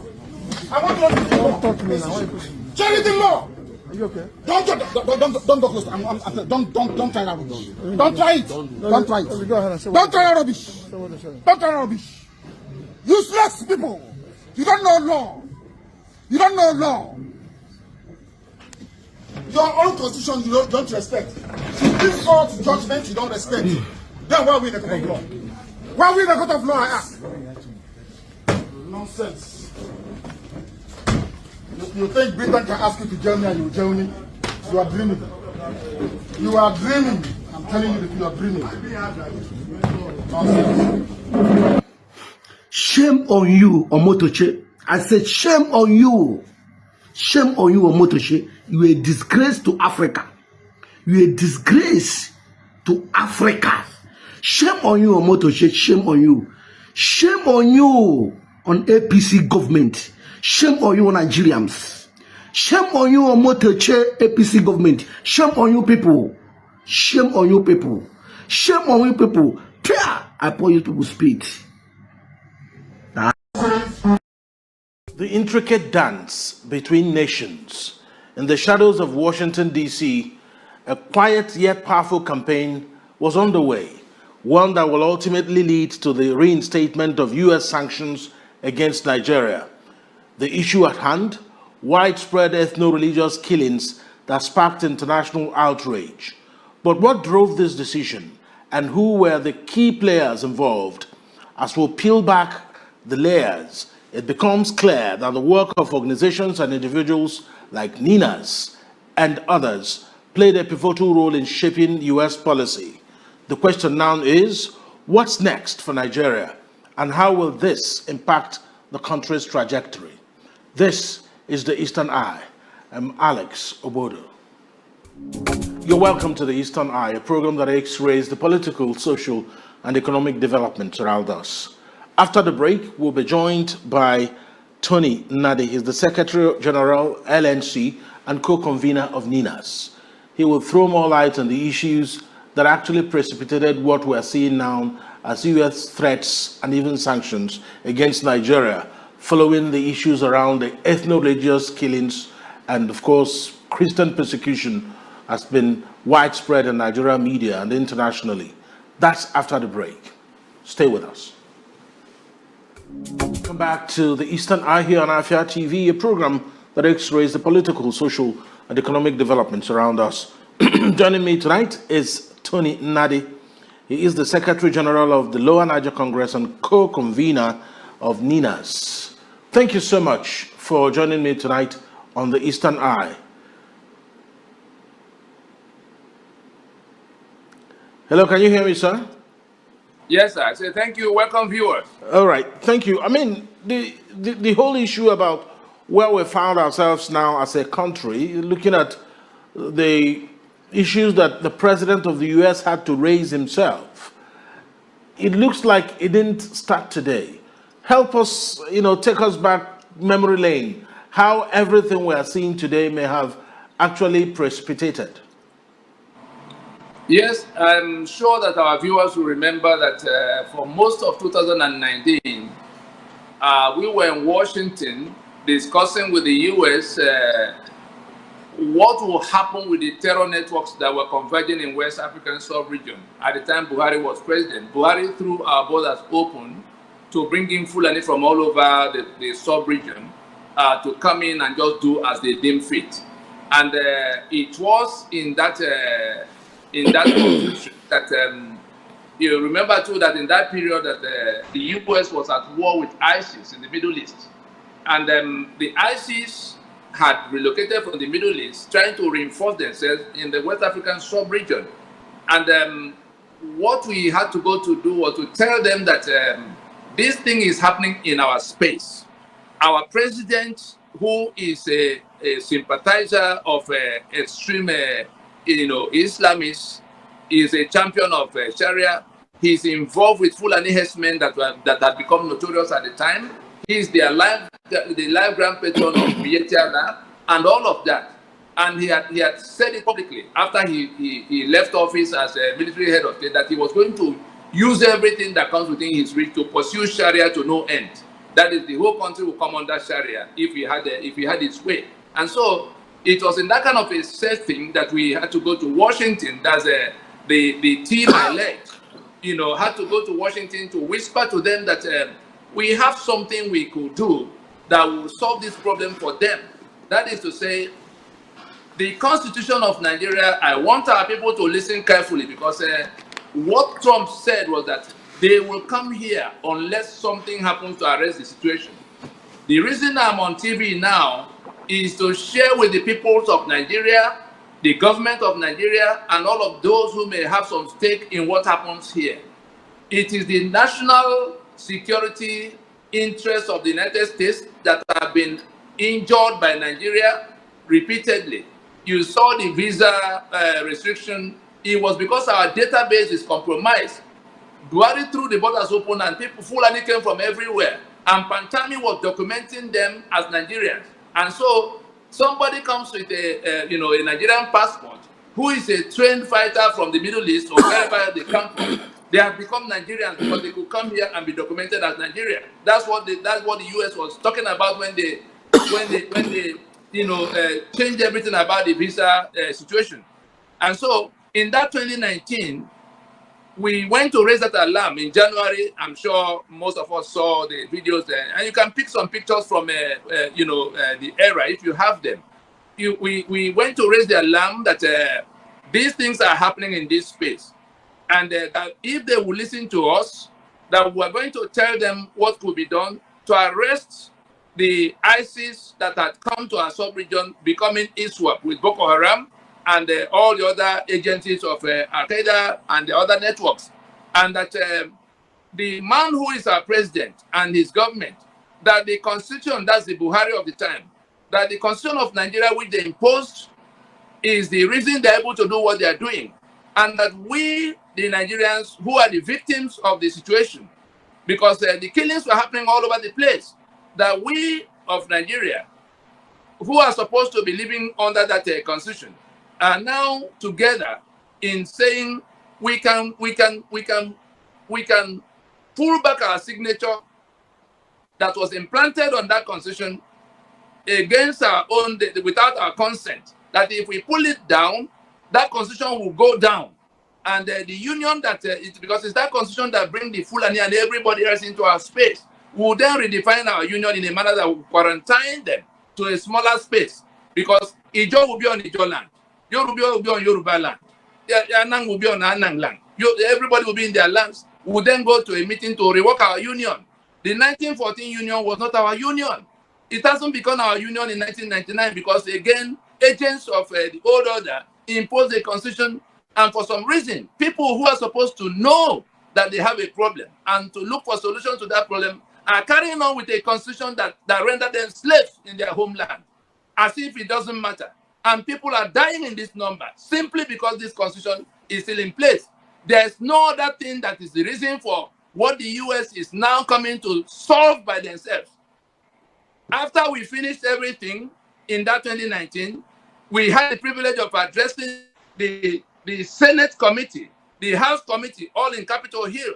I was the one that led the team, and I'm in a position to report today where that CPC is coming from, because it was the culmination of what we did at the time that became that Nigeria got designated as a country of particular concern. And what has happened now is the reinstatement of that status. What does that status mean? It means that, and of course, let us also recall that in December of 2019, they had put Nigeria on a watch list. That is, at the level of watch list, you are being told to the hearing of the whole world that you are stepping on the national security interests of the United States. And that it's not just the US. Everywhere terror can go is what you are now breeding the terror that will travel, like Iran have been doing, breeding terror. And so Nigeria had put itself in that same category as Iran, as Afghanistan. At the time they were breeding this terror, and everything everybody tried to do to get them to stop, they wouldn't stop. And so we told the US that all of us who are victims, who are Nigerians, but who are victims of that Fulani ethnic agenda that is wearing the garment of jihad. This talk about Christian genocide is the front end of it. The back end is that there is an ethnic, mask. There's an ethnic human wearing the mask of jihad. Yes, you see, most of the people they are killing who happen to be in the middle belt and in south, in fact, the southern fringes of Borno, Gombe, all the way to Kebbi on the other extreme, who happen to be Christians. It just happened that they are Christians. But why are they killing people in Zamfara? Why are they killing people in Katsina, in Kebbi and all the other places who are also Muslims? So it's basically an ethnic Fulani conquest agenda being driven from all over the sub-region, but Nigeria as the hub. And so the US agreed with us that the solution we had offered, that is to say that we're going to take down the 1999 Constitution and force a discussion that will push them back into a smaller space, unplug them from our national, resources in terms of being head over us in a constitution that puts everything in their hands. The guns that are not available today to those who have been slaughtered in Benue, in Plateau, in Southern Kaduna and elsewhere, in Kwara now, the reason it's happening is that the Constitution of Nigeria put the guns beyond them. There's nothing that will solve that problem than that constitution going down, and the owners of the sovereignty, the ones who live in that danger, taking charge. There's no other. The corruption we see, the insecurity of other types we see, the infrastructural decay we see, the Nigeria that has become the poverty capital of the world, it is on account of this constitution. Those who are doing democracy under the constitution that render everybody slave. We have been shouting and telling you what needs to be done. You have refused to do it. The international community led by the US, in fact, US can act unilateral, are going now to, you saw what happened in Gaza. They were telling them, stop. If you don't stop, we'll come and stop you. They refused. Now, the US says, we will come to solve this problem because that's what the CPC brings you to. The US can come to that space and solve that problem by itself. But there's a window, which is why we are speaking today to everybody. Anybody who knows where to find Bola Tinubu should get him to listen to this before he takes himself to Washington. Because in 2019, while we were there sharing evidence of what was going on in Nigeria with them, what's his name? Buhari dispatched Oshibajo, the vice president at the time, Christian, professor of law, Yoruba. They are killing your people, and Buhari dispatched you to come to Washington to lie to them that no killing is taking place, which is the kind of thing Bishop Kuka is doing now. Can anybody tell me why Hassan Matthew Kuka will tell the world that no killing is no killing of the nature that is alleged that's going on? We can understand the charlatans like Panika or Remy, or the ones that buy on kind of people. We can understand those ones. But why will Matthew Kuka be the one to go and bear false witness in the global stage? I know what is in the file. I know how the CPC was arrived at. It was the election of 2020 that brought Biden and his Blinken, who then removed Nigeria from that list. At the time, the killings were increasing. Luckily, Trump comes back and the killings are not abated. All he did after the election was to say that the executive order under which they were planning this kind of action we're hearing now, Trump gave a 180-day drawdown. Let those who want to research what happened under the executive order that was signed in June of 2020, before the election happened in November, that brought Biden. And so this was where the matter was coming from as at that time. We have had every opportunity to do what we need to do. What is that thing we need to do to arrest this situation? Let us suspend any talk of election and go into fixing the constitution that will arrest the situation that has gone out of control. There's the only window left. Nigeria has less than 2 months. From what I know, Nigeria has less than 2 months to solve this problem by themselves. They have been postponing it since 1967. They have been postponing it from 1999. Let us realize we don't have a union. Can Bola Tinubu mobilize the country now around his flag? Can I be mobilized behind the flag of Nigeria today?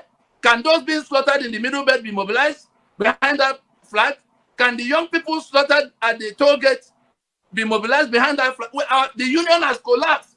Then a few people gather in Abuja. Every month they share money. They are selling crude oil. There's no part of that money that is meant for the citizens of the country.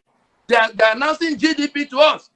And some hooligans gather with them to say they are doing democracy under the constitution that guarantees the killing that is going on. Somebody like Peter Obi, anybody who knows where to find him now, should tell him to leave everything he's doing and listen. All of those who are doing democracy under this constitution will be the first set of targets if this matter becomes rifle show. But we have a little time window to solve it by ourselves. We have a little time window to solve it by ourselves. Let us go now and announce to the world, like South Africa did in 1990, that we will suspend the elections and go and discuss the union constitution. If we are not doing that, people are going to take extraordinary steps to save themselves. And when the guns begin to boom, we saw it in Gaza. For Trump to say they will come blazing, it's not only the government that will come under it at that time. It will be everybody everywhere. The rest of us who are not in government, the rest of us who are not sharing money with them, must now find the wisdom to do what needs to be done in little time left. That thing is that we must suspend the journey to election, go into a transition to rework the constitution of Nigeria. I think that's the backdrop I can bring to it. All right, so Mr. Nnadi, now that we understand this, you are saying that we have about 2 months window to deal with this and come out of the web that might emerge. What needs to happen between now and the next 2 months if Nigeria wants to get out of this? And you've been talking about reworking the constitution. How will that happen? The 5-point proposition of Nina that is contained in the constitutional force majeure we put on the table since December 2020. Those 5 points brings us to where, and I'm not telling you what's going on inside my head, I'm telling us what was discussed in Washington for 7 months. That the solution to this problem, and Washington already bought into it and went on to get the UN. I'm talking about in 2019 when the UN rapporteur called Agnes Callamard, we left Washington in July of 2019.